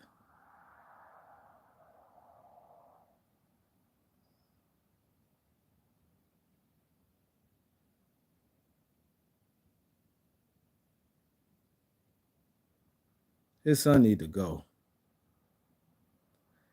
Correct, Festo. LeBron definitely in the way of Luka. Luka can't be the Luka he want while LeBron James. There's always gonna be some type of criticism. It's never gonna go LeBron James way. So it's always gonna go Luka way. And he can't be. LeBron is too much of a big player. LeBron is powerful. Luka ain't stepping on LeBron James' toes. Luka can't move LeBron James around like he could have moved Kyrie or anybody else. So Kyrie came to his team. Luka coming to the team LeBron was on. Luka can't move his muscle around on LeBron just like that. He respect LeBron too much, so he never gonna feel like it. Always gonna feel like it's part of LeBron James' team too. So that's just what it is.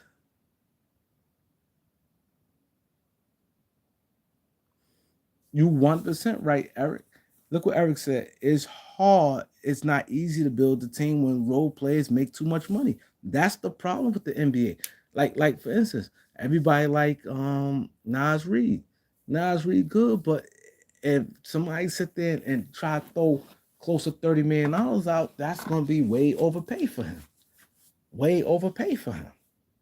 He good at to me, Nas Reed, good at the role he's played.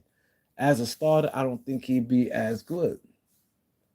I think he good at that role playing. People don't realize it's much easier sometimes for guys to come and play about 27, 26 minutes than now you becoming a 35, 37-minute game guy. It's a big difference. It's a big difference. You come off the bench, you playing against mostly backups, and you come in and you give a spark, and the little you do is appreciated. Okay, you make your $14 million. You came and got us 13 points, 8 rebounds. You playing 27 minutes a game. You did your job. But now you playing 37 minutes a game, and you gave us that same 13 points, the same 8 rebounds, and your field goal percentage dropped. And now we paying you $30 million. Is a this is a difference. It's a difference. It's a big difference. You can look good when you're playing a smaller role, but then when you act, when your role get bigger and you can't do that, and your money jumped up crazy, now you're gonna have all the negativity. And I don't see nothing in his game where I think he's that. He shoot way too much jumps, and the way his style of play, the run up down, stop, shoot threes, he do the little stuff here and there. He's not no guy you getting the ball to and you tell him to get in the bucket, and him getting 30 minutes, that's what's gonna hurt him. Now if he getting 14 man and he jumped to like 20, if they say 4 year 80 man at $20 million, okay, cool. But when you start that $30 million, because I'm hearing that's what he want 30 million, I think he's not that.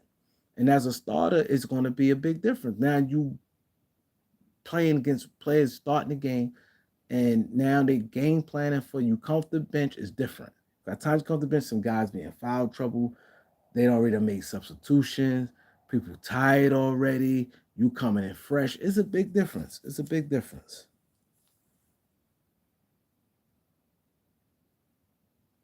Yeah, Peyton Pritchard is good, but he's not definitely ain't worth the 30 million. But he's not getting 30 million though. Peyton Pritchard ain't getting 30 million, so that's the good thing about it. But Boston, they put themselves in a good position. That's why we need them to lose this year. If they don't win it this year, what's going to help that they're going to be able to, but they might make moves that can still help them. Because now they getting rid of, let's say they get rid of Porzingis. Mind you, Porzingis kind of shot, always hurt. So let's say they flip him and they get two players for him, two real good players that's available and Mike could do a little that may help them. Now their team may be deeper. Same with Drew Holiday. They may flip them and get players that's a little deeper. You funny, Knowledge. Like, comment, share, subscribe. Peace.